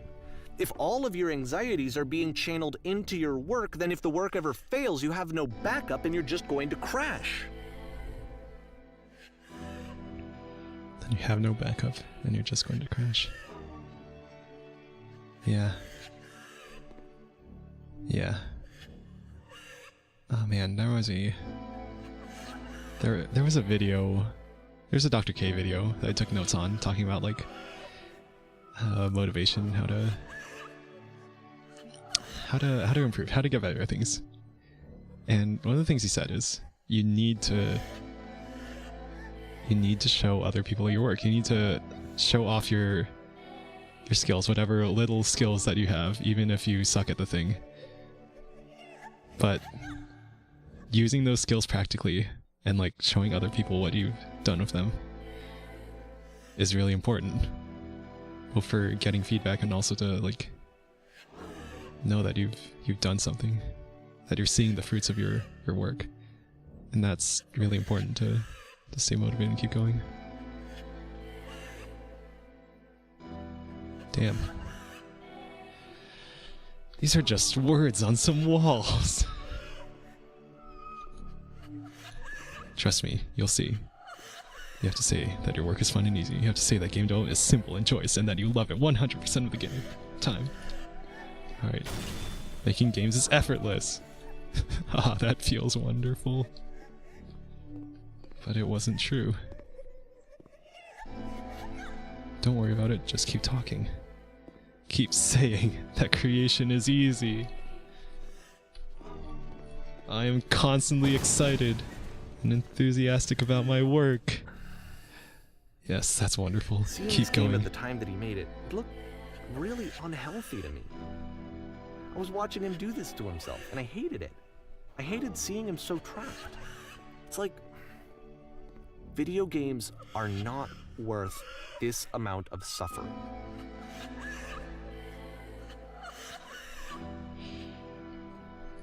It's such a simple solution.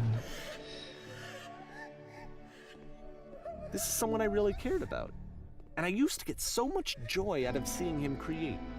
For him to suddenly become angry and frustrated like this, it was the worst thing for me.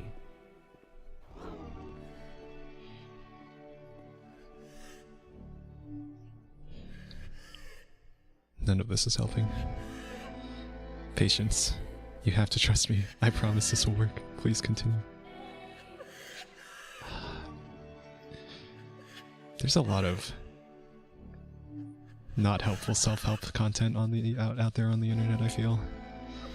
And also self-help content that could be helpful, but if you're not in the right place or if you're not struggling with the right problem, that it's not going to be helpful, not going to be useful.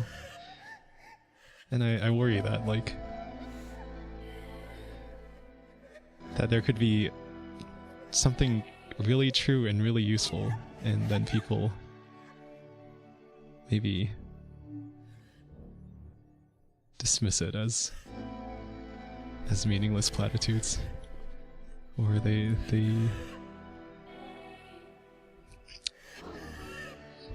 or they're that they could be helped by it, but they're not because of how they interpret it or how they understand it.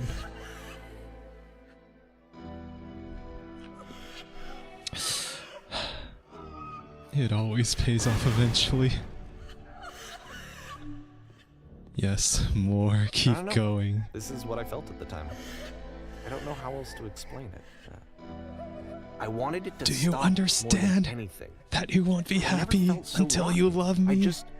This is for needed you. more than I had ever needed anything for this to stop. Been right here this entire time. I can't keep making these. To get out, all you have to do is be sincere. Please, someone talk to me. This is the key. How do I achieve it with no effort? But it wasn't true. Who are you? Where exactly are you doing this from? I'm thinking 10 by 12 recessed electric 6-inch soft LED ceiling lights with fluorescent trim. Yes, I did. That was literally the last thing I did before coming here. Why would I care about the space between the doors? Space between the doors. Time to reflect. The moment of reflection as you're going from one thing to another. There is no shame, no fear, no guilt. Incredible. That's it. I'm free. I'm free. But it didn't stop. After finishing this one, Coda takes another 7 months and comes up with a new game.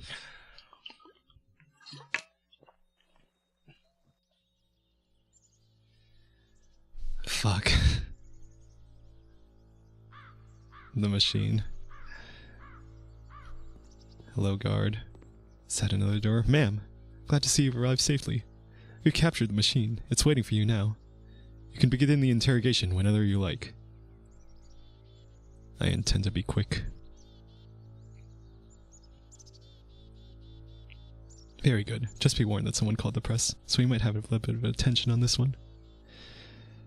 Also, one more thing that you should know about the machine. It calls itself Coda. Has the player character been supposed to be female? For all of these? The press. Ma'am, what have you done to the machine? We can see the machine. How are you doing? What can you tell us? We'll be punished. Do you know where the poisonous games have come from? What are your next actions? The machine. You stopped. And of course, it's the machine. It hits hard, yeah. Fuck. You stopped.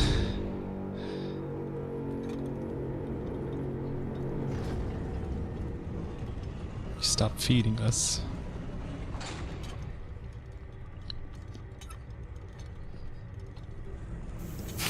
It's only because of your creations that any of us could make it through every day. I've been so alone. Apologize for leaving me.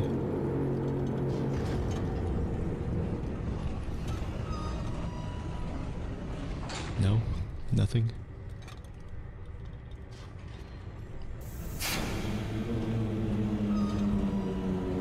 Alright then, I will apologize to the people on your behalf. All this talking to yourself. It reminds you of the whole thing with Madeline and Celeste.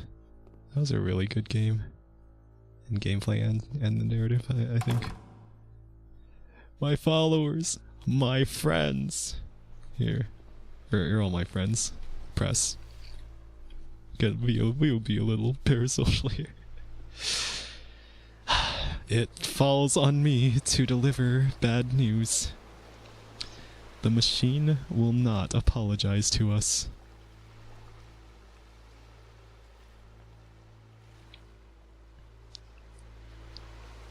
But this is not important. We're stronger than it thinks we are.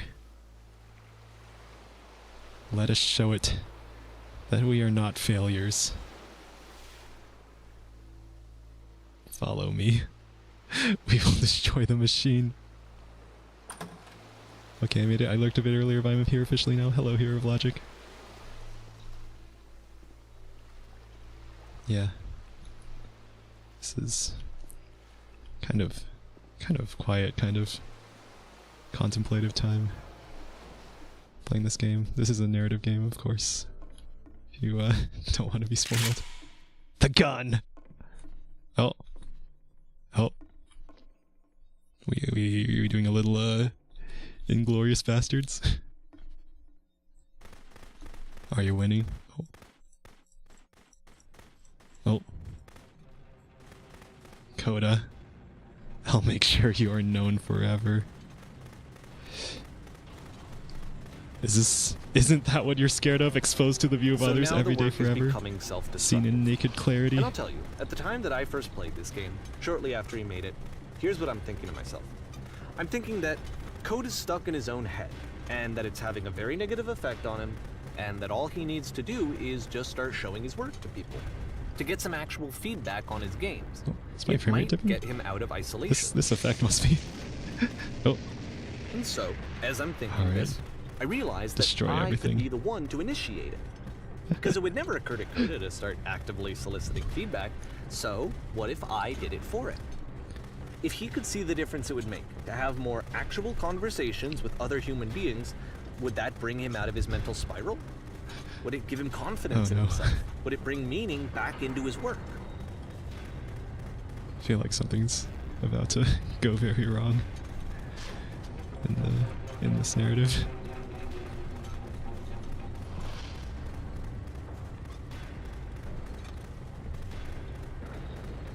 Show everything. Let the people see the forbidden content. Ah! So I started showing Coda's work to people. I took this one, and the islands which you just played, the theater, the notes, the house cleaning game, and some of the prison escape games. So bright. I brought them to people that I knew and trusted. I asked their opinions. And the great part is that they really loved his games. You know, the point of it all was just to give him some external reference point, but they genuinely loved his work. There was nothing for him to be afraid of. Oh. Oh.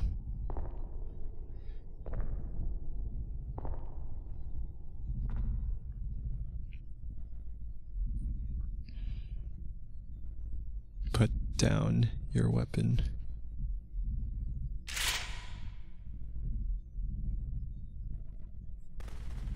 Goodbye, machine. Can you see why I felt like this was the right thing to do? Because it's the thing that I always feel like I need, to be told that my work is good, that I am good. When someone really connects with a thing that I've made, when they see themselves purely in my work, there's nothing that feels better. And I got to give that very same feeling to my friend. I did something... I really felt like I'd done something good, like I was a good person. I felt like there was a friend who was in trouble and was unhappy and maybe didn't like themselves, and I could fix it. If I could give him this gift, maybe I could fix the problem. When they told me how much they enjoyed his games, it was the best feeling. It's the absolute best feeling. Oh no. It made me feel so happy. So beautifully, beautifully happy. Oh no.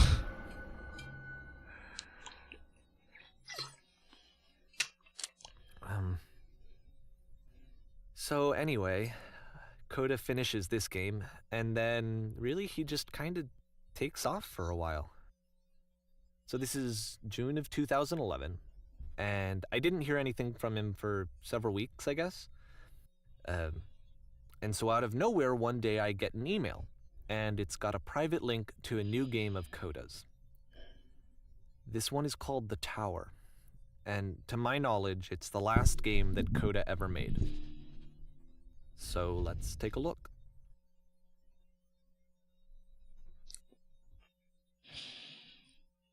The Tower.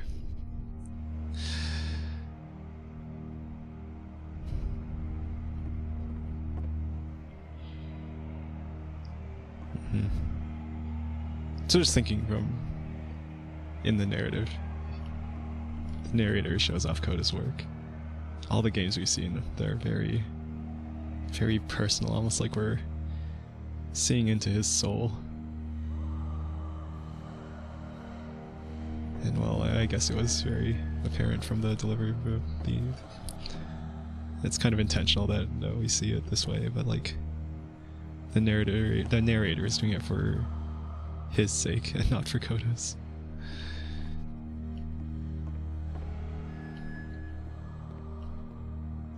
And this is where I have trouble saying anything meaningful about Coda's work. Because more than anything else, the tower just feels distant. It feels like it's trying to distance itself from the world. Leaking his It's a diary. very cold game. Yeah.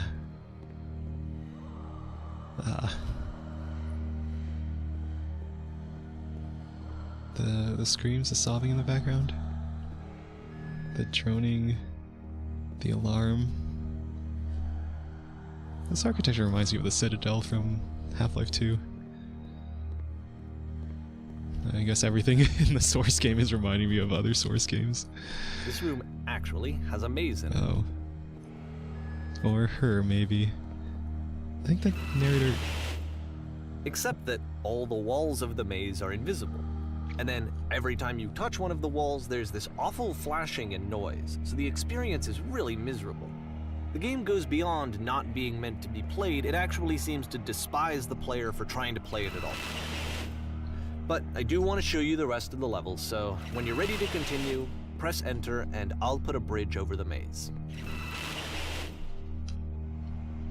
Ah, the orange dub texture. Everyone's favorite. Or her, maybe? Yeah, the narrator, I think, references Coda with male pronouns, but...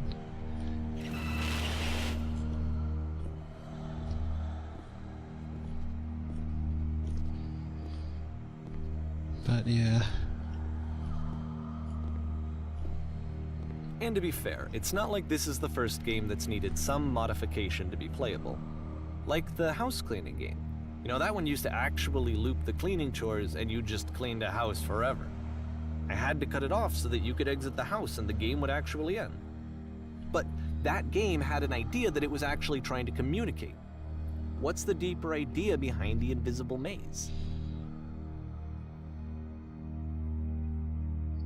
I wonder if the invisible maze here is the same as the first maze. That would be a funny callback. I'm not sure if it's the right shape, but could be.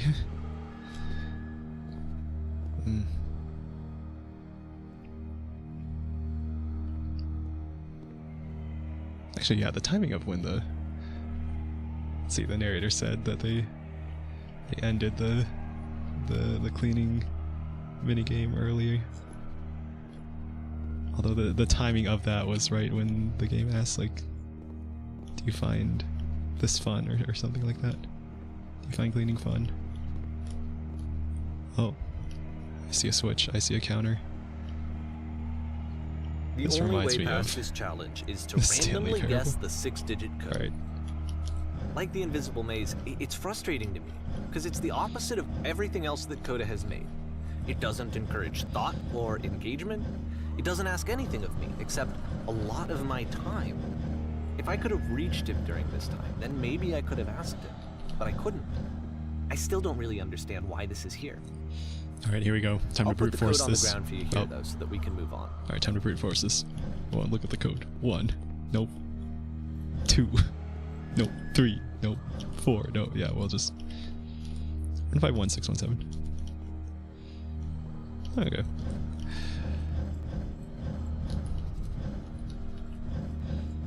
Now it really feels like we're seeing something forbidden. Something that we weren't meant to see. Oh. Stairs.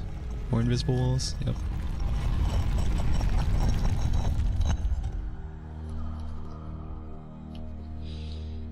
Where is that light coming from? All these little spots of light.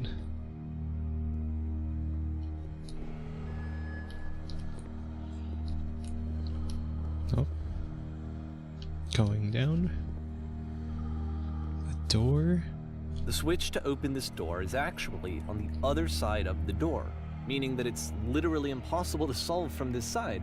So even if you somehow brute forced your way through the first 2 challenges and you got to this point, Oh my god, there's this game is actually just no literally way to progress. unplayable.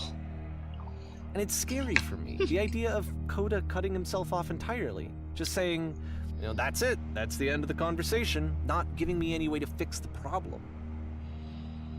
I feel like a failure, I guess, when I can't fix the problem. But I can open this door for you, so And I let me do can't that. fix the problem. I can fix him. I can fix Coda. Was I a failure for not understanding this game? I mean, I don't know why I would be. It's not like everything needs to have a solution, but I feel it somehow. I feel like I failed, and I don't understand why. Feel like I failed. I remember, it's June of 2011. I'm playing Oh this for no, the very narrator. first time. And as I'm playing, I'm thinking to myself, I don't know this person. I have don't know no this person. idea who this person is. It wasn't the guy I knew, it wasn't my friend. I can't fix him. I had come to so many conclusions from looking at all of his work up to this point, and then suddenly none of them... I had been trying to, though. That was the thing. For years I was trying to get to know him, to understand who he actually was and what he stood for. I asked him so many times to please just tell me what his games mean to him. I asked him please to tell me what the 3 dots mean. And he wouldn't.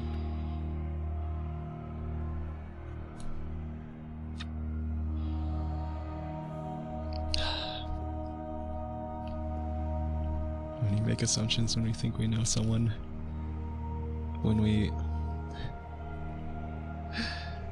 parasocial with someone, when we think we know them better than we actually do. Oh, you can surf. Ah, it's not long enough. Oh.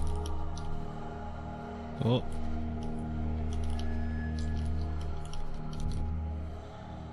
Oh. Nah, not enough. Oh.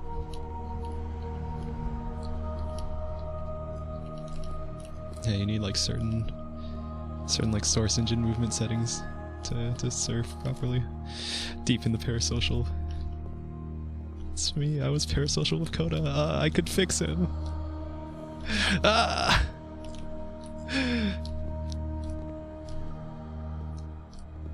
I just felt so strongly that if I could have connected with him, that if I could have somehow made his work my own, that I would finally be once and for all happy. And I could be happy. It was that I needed to see myself in someone else.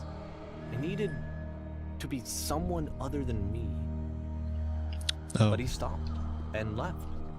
And it felt somehow like I had failed. Oh. Oh.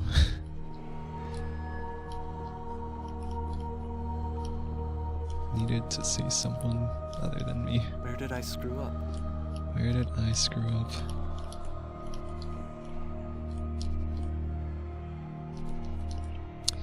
Dear Davey, thank you for your interest in my games. I need to ask you not to speak to me anymore. I am the reason that you stopped making games, aren't I?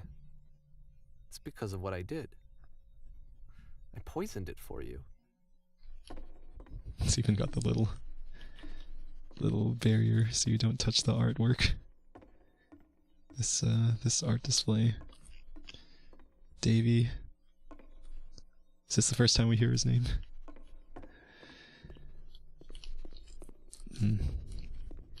I don't think I ever told you this, but when I took your work and I was showing it to people, it actually felt... it felt as though I were responsible for something important and valuable. I wonder at times whether you think I'm making these games for you.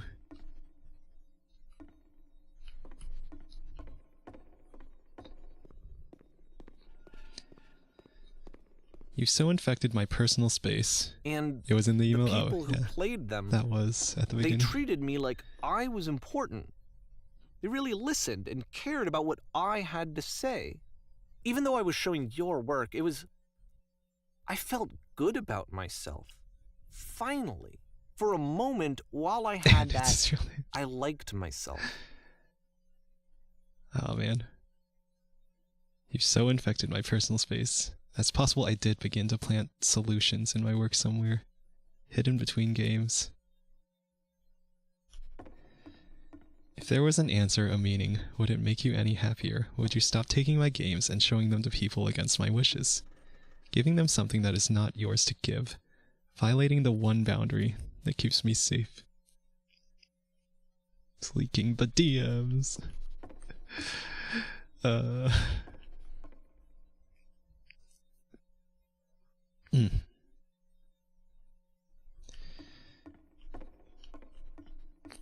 Would you stop changing my games? Stop adding lampposts to them?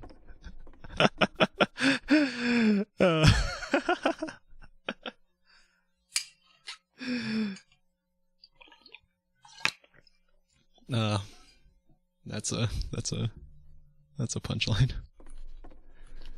He added all the lampposts. There wasn't. And then you stopped. And I didn't have anything left to show people. I just had to be with myself. And as soon as that happened, there was no feeling at all. Nothing. Less than nothing. What does that mean?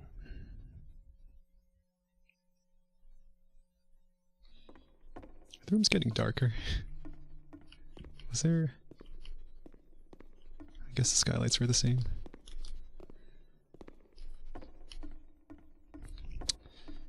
When I am around you, I feel physically ill. You desperately need something and I cannot give it to you.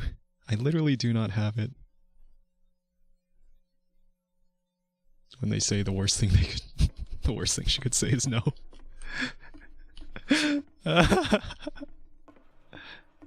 Struggling to come up with new ideas is not making me depressed. Low points are just a part of the process. He's reading too deeply. The fact that you think I'm frustrated or broken says more about you than about me. Oh my god. Projecting, literally projectors on the some of them. I realize that this doesn't make sense to you just yet, which is fine. You're not my problem to solve. But I do hope that one day it clicks, and that you make peace with this thing you are wrestling. I'm afraid that I did something really stupid because I don't like myself. And when you finally see what I am talking about, don't say anything. Grrr.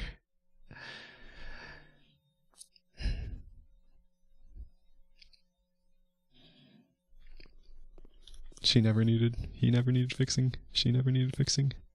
The narrator needed fixing and he was just protecting. Davy. Poor Davy. Oh. That's why I'm releasing this collection of your work. Is like because I haven't been able to find any though. other way to reach you. I've tried everything. And so a part of me has hope that if I put this compilation out into the world, and if I put my name on it, that maybe enough people will play it so that it'll find its way to you, so that I can tell you that I'm sorry. I know I screwed up. If I apologize to you truly and deeply, will you start making games again? Please, I need to feel okay with myself again. And I always felt okay as long as I had your work to see myself in. I mean, is something wrong with me? Because I know that I did an awful thing, and I'm doing it again right now. Like, I'm showing people your work, but I can't stop myself from doing it. That's how badly I need to feel something again, like I'm an addict. There has to be something wrong with me.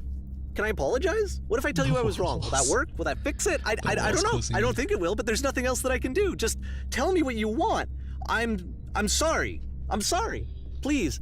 Start making games again. Please help me. Please give me some of whatever it is that makes you complete. I want whatever that wholeness is that you just summoned out of nothing and you put into your work. You were complete in some way that I never was. And I want to know how to be a good person. I want to know how not to hate myself. Please. I'm fading, and all I want is to know that I'm going to be okay.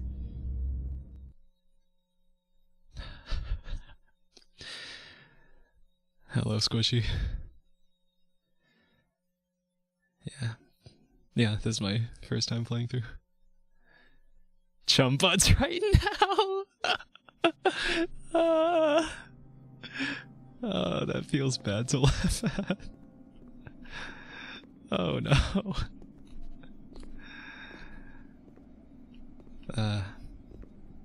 But yeah, my Oshi hasn't returned. More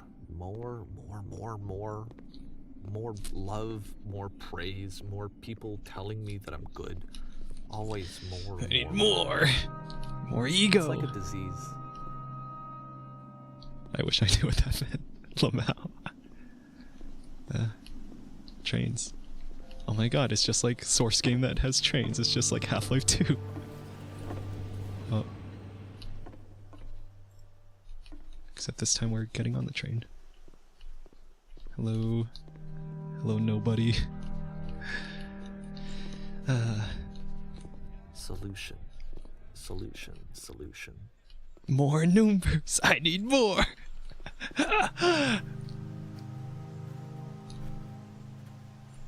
There was a time. There's a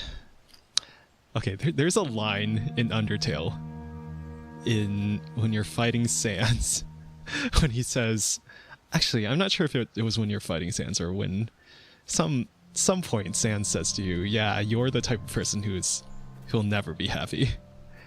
And that line, at the time I played Undertale, when I got to that line, somehow it hit me like super deeply. Because I was always needing more. I was always holding on to some expectation of, I don't know, I have to be more perfect. I have to reach higher and higher and do more. And I wasn't like I wasn't making any progress. But I still felt like that. And it was like eating away at me. Shit. I am Sans. He's just like me for real, for real. Just a funny little guy. But that line, that one line, you're the kind of person who'll never be happy. Because when he says it to you, it's when you're doing the thing, when you're killing everyone. Because you want to see more.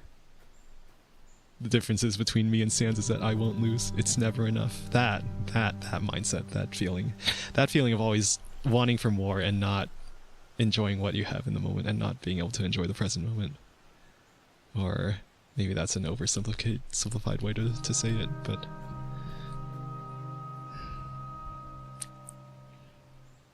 yeah, I don't know. I was worried that it's okay to yearn for more as long as you have the power to reach it, but you need to also be content with what you have. It's, what is it? Yeah. When I played Undertale at that time, and when I heard that line, I think I was worried that because it was sort of, I'd always been this way. I'd always been a perfectionist. I've always been wanting to be better and wanting to be more than what I currently am. But not in like a healthy way. In like my ego is tied to this. My self-worth is tied to this.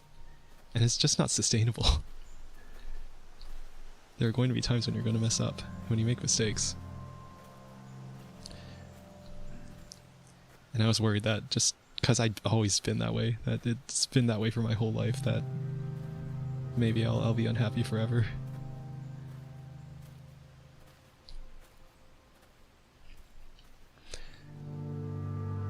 Yeah, that's not good for you, lol.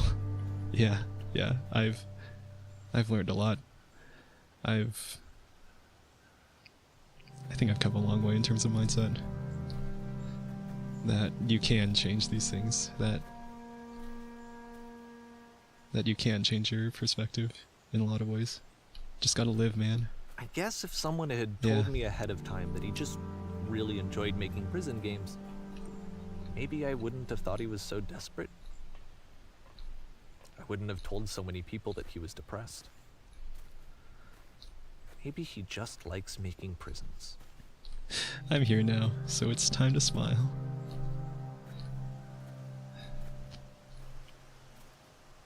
Yeah.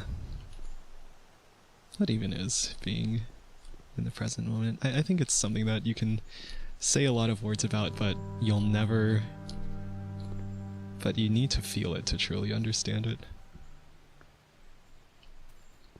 The words can help. The words can help you find ways to reach that state, and maybe like a guided meditation or something can help you. But words alone aren't the thing.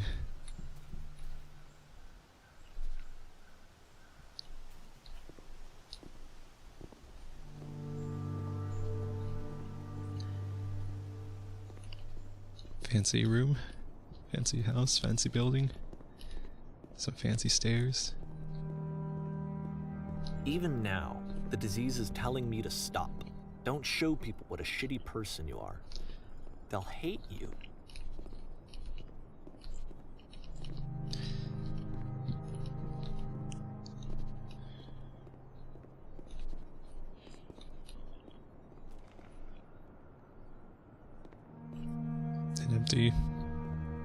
An empty frame. Dark room.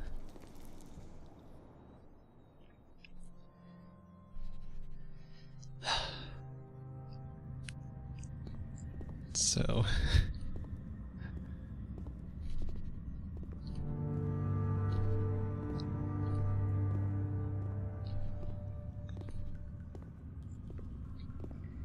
If I knew that my life depended on finding something to be driven by other than validation, what would that even be?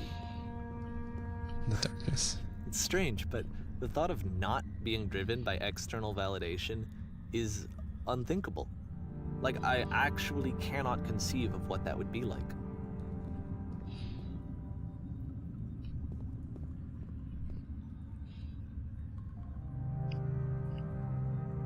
I have a friend. I try to give advice to sometimes, and sometimes I worry that I'm being the narrator in this game. That I'm reading too much into things, that I'm being overly meddlesome and not helping. But that thing about needing external validation, that not being able to picture what being motivated by something other than external validation, kind of reminded me of some conversations I've had. And also of my past self.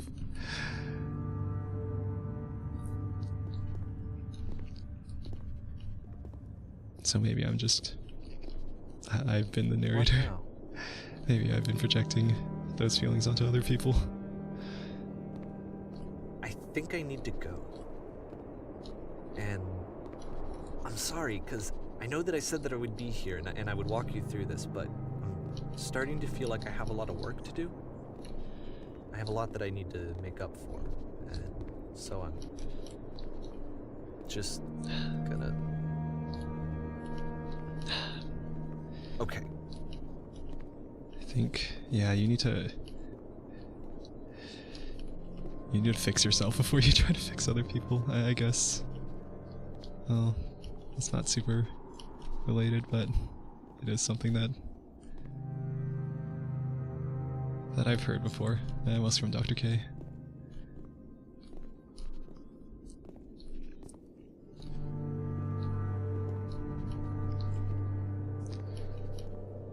Not sure if that's always true, but the sentiment makes sense.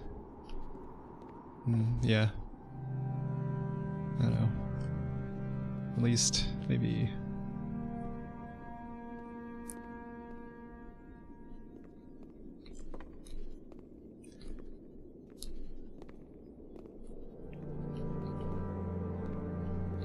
Maybe if you find the right people, if you find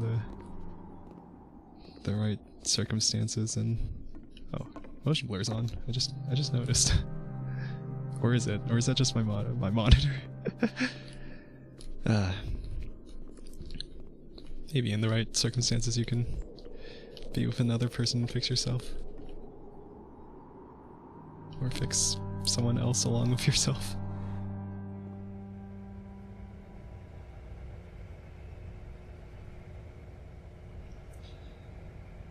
Maybe the whole idea of fixing someone else is misdirected. You can help people. You can't fix them. You can help them fix themselves. I think the rule is you can only help people who are worse off than you, but you can't always help them be better than you. Maybe.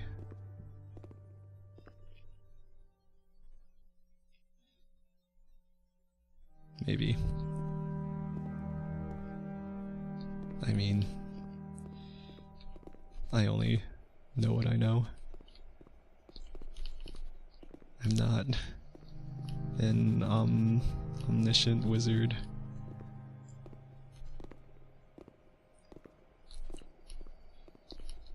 I'm always kind of wary of, I don't know, generalized statements.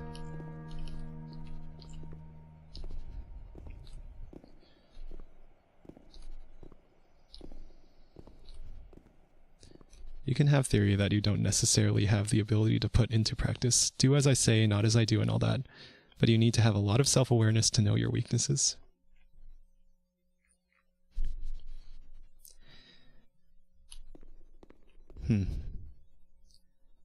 I remember being in a place like that whenever friends would ask for help, and I can tell them things that like I know on an intellectual level, but I haven't like put into practice in my life. And that can kind of help, but in a way it feels like maybe I don't fully know what I'm talking about. We're back again. The beam, you have to jump into the beam. You have to save the thing, you have to destroy the thing by jumping into it. Ah! Oh. Here we are again. Oh. Oh. It's a maze. An endless maze?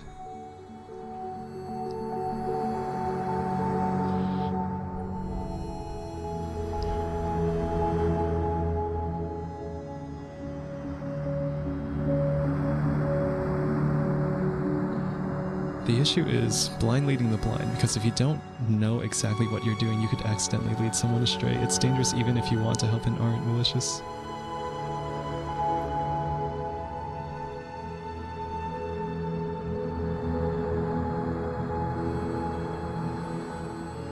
Beautiful. This is beautiful, isn't it? Almost like a sunset, but you can see all the stars.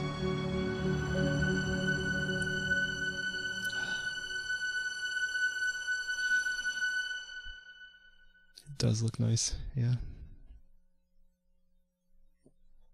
Turn back. There's a song for R. Turn back from this cave. You said, let me prove that I'm brave. Let me keep going. R. But the cave goes R. miles and Was R Coda? miles Was R just someone who inspired this game? Lena Heron and and you Ryan are Roth. so tired,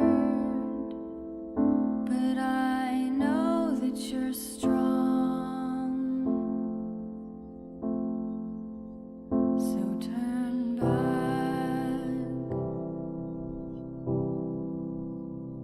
turn back.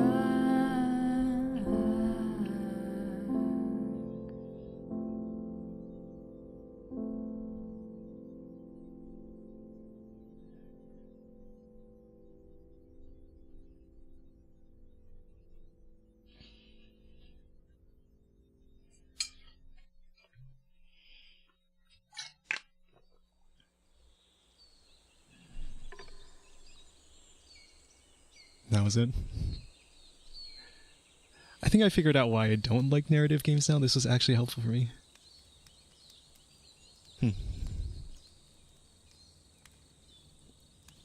Okay.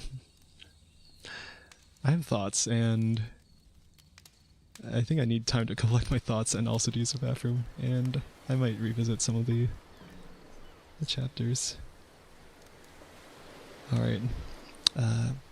I'll go use the bathroom. I'll be right back.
Hello.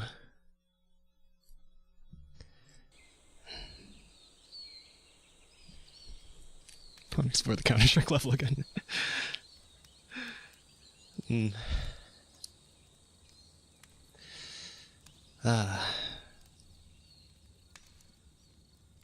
This was a game. This was an experience. Hi there. Thank you very much for playing The Beginner's Guide. My name Let's see. Oh, I can turn off the narration. is Davey Reedon. I wrote The Stanley Welcome Parable. back. Hello. And while that game tells a pretty absurd story, today I'm going to tell you about a series of events that happened between 2008 and 2011. We're going to look at the games made by a friend of mine named Coda. Now, these games mean a lot to me. I met Coda in early 2009 at a time when I was really struggling with some personal stuff, and his work pointed me in a very powerful direction. I found it to be Coda a reminds reference me of point for the Talon. kinds of creative works that I wanted to make. So just to start you off, this is, I think, the first game he ever made. It's a level for Counter-Strike. In You can walk the around creating here, stuff. by the way. And mostly the- it's just Coda learning the basics of building a 3D Dude. environment. I But miss what I you, Neo. like So is glad that you're even though he back. starts from the Yeah. I forgot these. About these vines. Yeah. So I was gonna use simple them very aesthetic much. of a desert Oh, huh. town, he then scatters these colorful abstract blobs and impossible floating crates around the level. And of course, it destroys the illusion that this Let me let's turn on the audio. actually is a desert. And instead this level becomes a kind of What a- concept art from its creator. What a game. A reminder that What an this video experience. was constructed by a real person. And it kind of So what was going through his head as he was building this. we have This is Davey, what I like we have about all Coda. his games.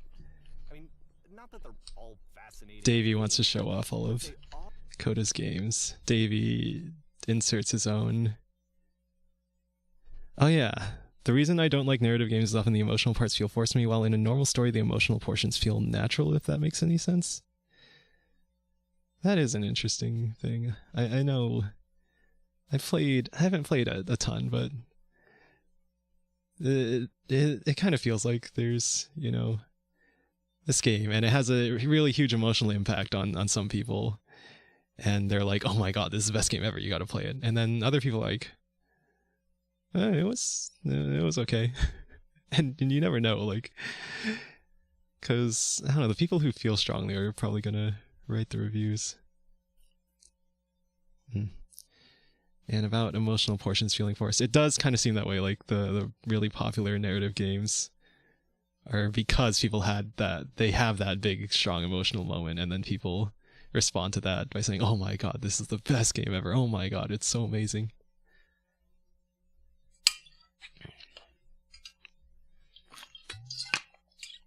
So the hype can do things for it. In this case, well, I guess actually, it was after I saw the Pirate Software guys short recommending this game that I think that was the first time I actually heard about it. But I did see like other people talking about it, like in the Flavor Discord about this game.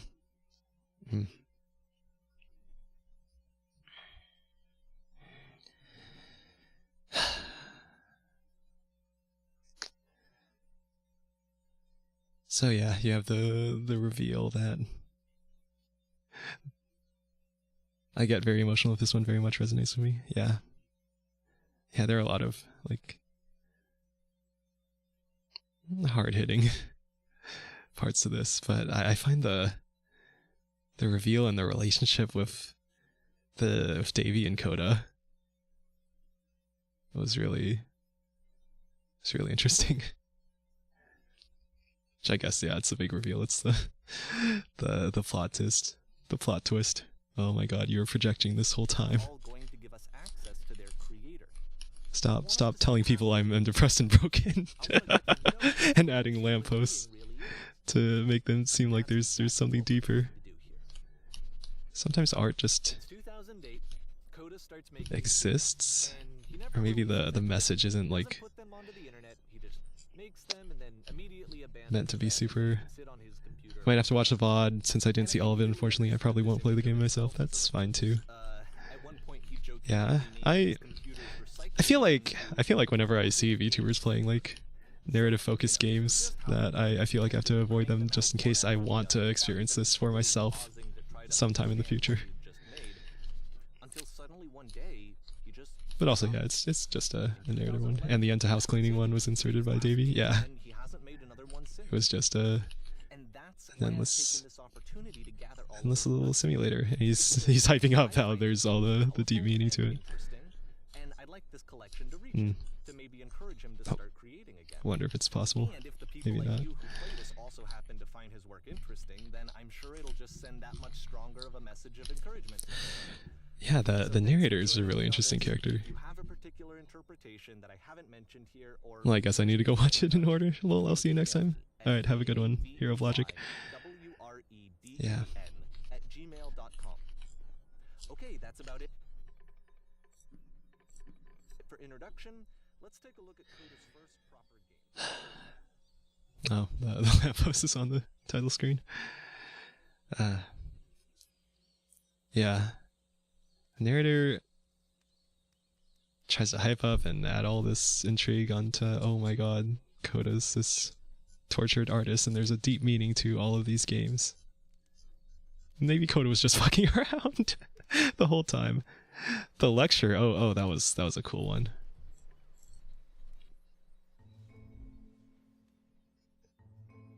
Items you love at members only prices. I don't know why I feel like I want to replay it.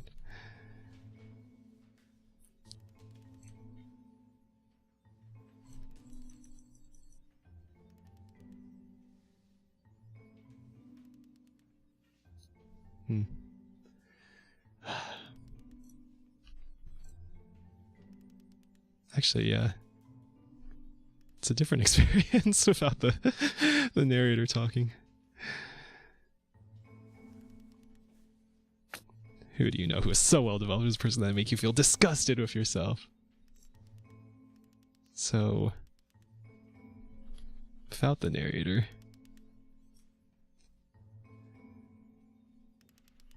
maybe this is kind of a parody from the start.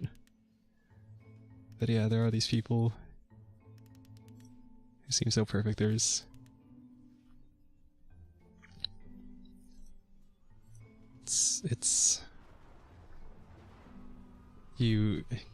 comparison. It's comparing yourself to others. It's like a diary for Coda, but unrecognized art for Davey. Yeah, kind of. Yeah, it's like Davey is reading so deeply into all of these things, and you know, maybe it wasn't that deep. Maybe that lamppost wasn't meant to be there.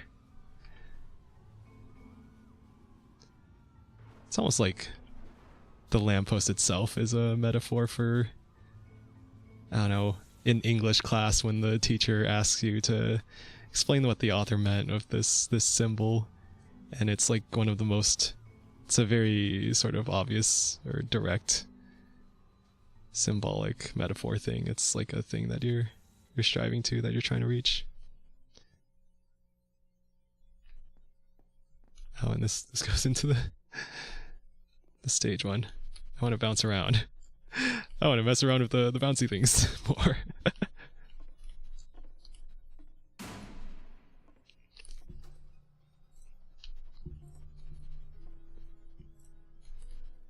Actually, yeah, if I do revisit this game, it's probably to experience all the levels without the narration, now that we know.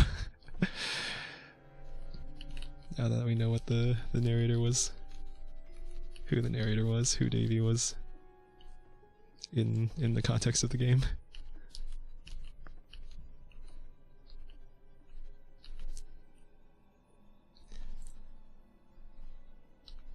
Where's the bathroom? What are you doing? You're deflecting. You're not saying what's actually on your mind. Stop dancing around and have a conversation with this person.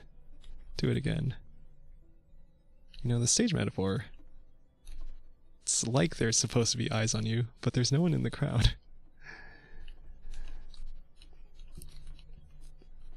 I like you. Ooh, pedal, pedal, pedal. No, that's not what I said to her at all. You're completely missing the tone of the conversation.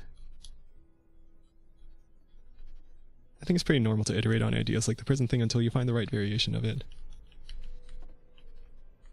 Yeah, actually, yeah. Without the narrator telling you all the deep hidden meaning of, oh, they worked on all these prison games and it means so much. It's kind of completely different. I remember, I think I read a Steam review that sort of hinted at, like, it's about the gap between, like, what an artist is intending and how the audience interprets it. That's really interesting.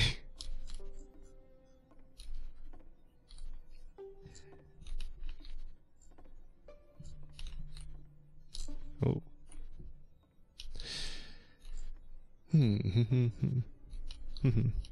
Oop.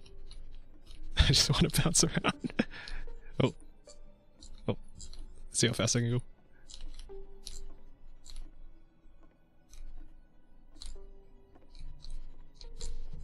Oh. Messed up. Ooh. Woo. Oh. That went pretty fast. Yeah, I think there's like a B-hop speed cap, I think, setting in the Source engine. Oh yeah, when I stopped being able to airstrafe.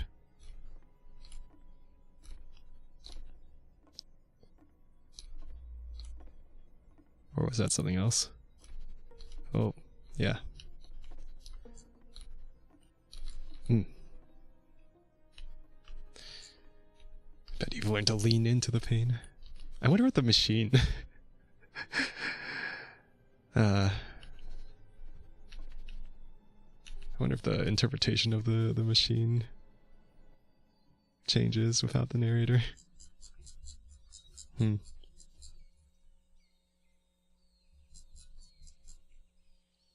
it Mobius Island, the machine?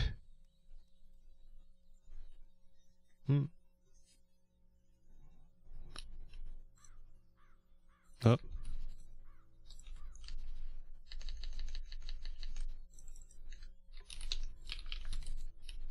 Is there a long narration at the beginning?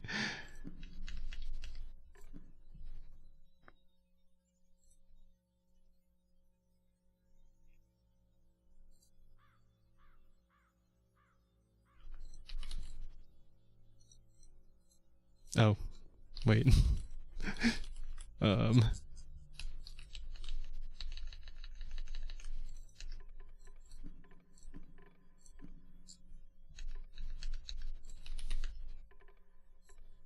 Okay.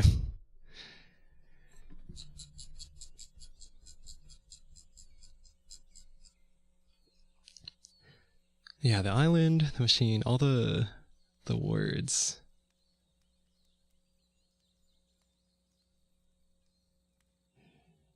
Telling yourself lies.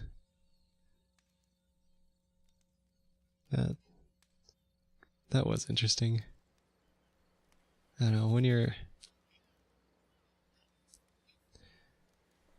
in a headspace like that,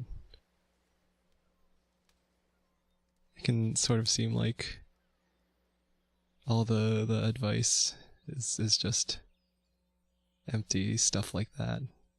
Just keep lying to yourself. But yeah, I don't know. I don't think there is a one big step-by-step path to going from a negative headspace to a positive headspace. It's just, it all adds up. It's everything. You know, it's just a big list of things that you do that add on to each other, and not just internal factors, but external factors too.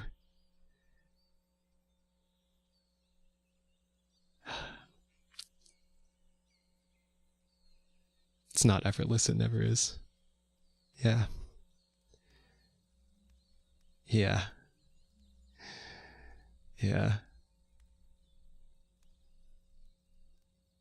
It takes a lot, and you can know on paper what all those things you need to do are.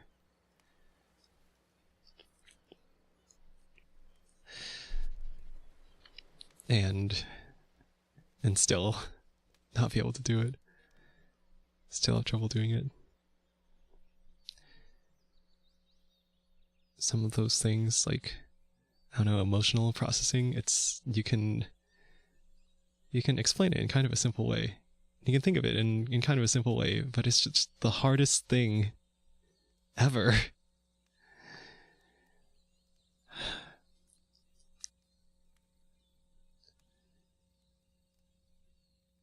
Man.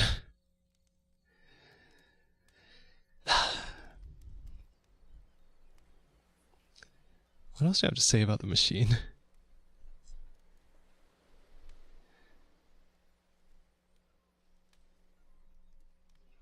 What does it remember? I guess starting the machine, or what does the machine represent? It's like her drive, his drive, Coda's drive, Coda's motivation to keep making it. And it's like he's fighting with himself. It's like he's fighting with a part of himself. It really reminds me of Madeline and Badeline in Celeste. Which is it's a really... I really like that game. And I really like the message that you have to accept those bad parts of yourself. That they are you, that you can't fight it, you have to work with it.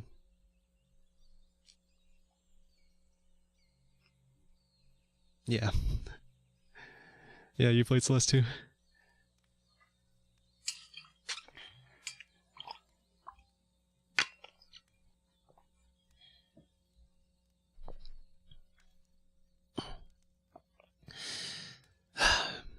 That machine.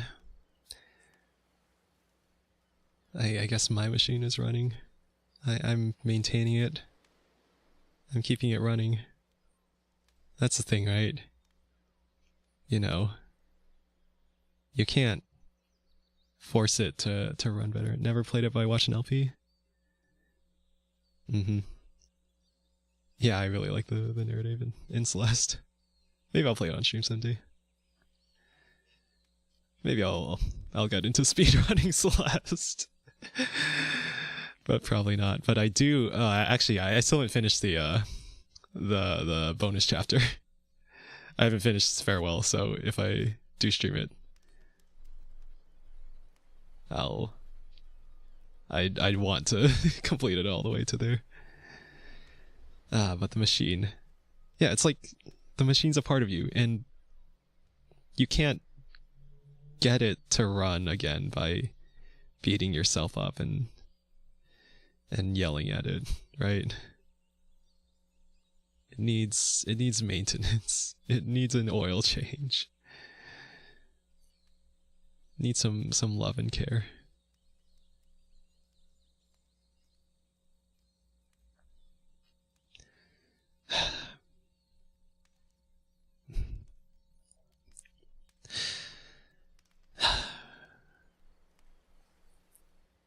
Yeah, this whole game's got me in a very contemplative mood.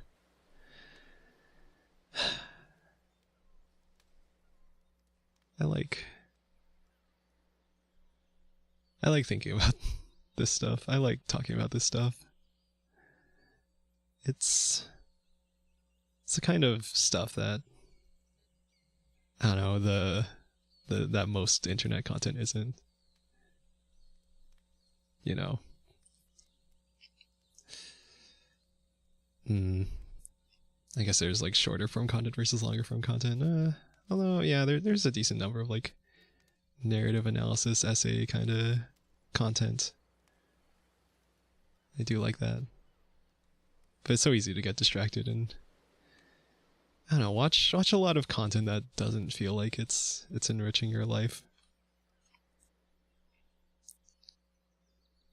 Hmm.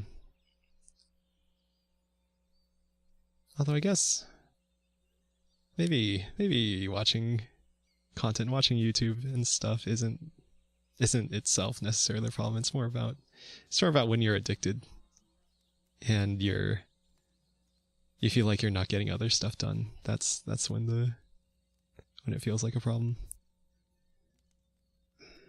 I do feel pretty distracted at the moment. Like immediately opening up YouTube or Discord or whatever whenever I'm bored. So yeah, I probably need to get back into meditating. I wasn't able to find time to meditate during like the holidays and stuff. But now I should have a bit more alone time.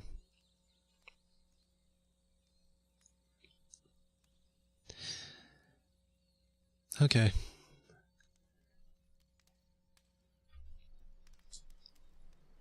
I like this game. This is an interesting experience. I'm not sure if it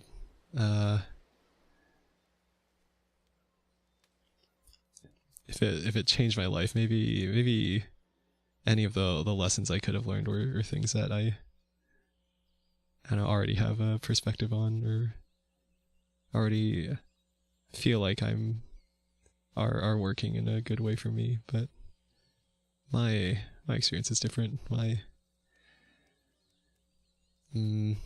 My concerns, my anxieties, the pressures I'm under, or perhaps the lack of pressure. Maybe I don't have enough pressure on myself that I could be doing more. I think picking up VTubing and doing it as a hobby is kind of me putting more pressure on myself to do more things, to learn more things, to grow more.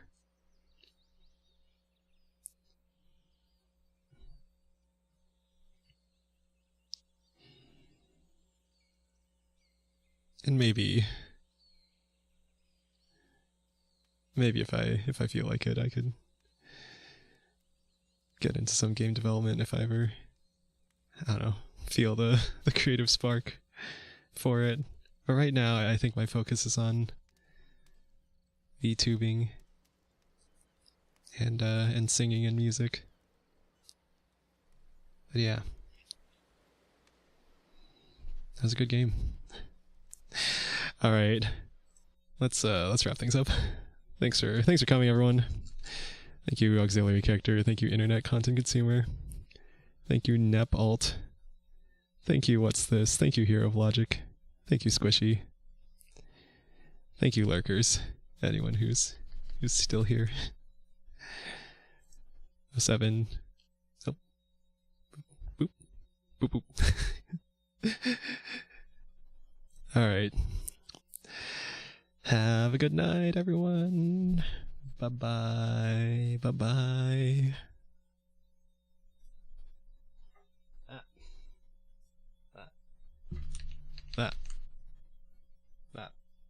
Bye-bye.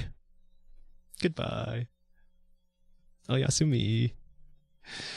Alright.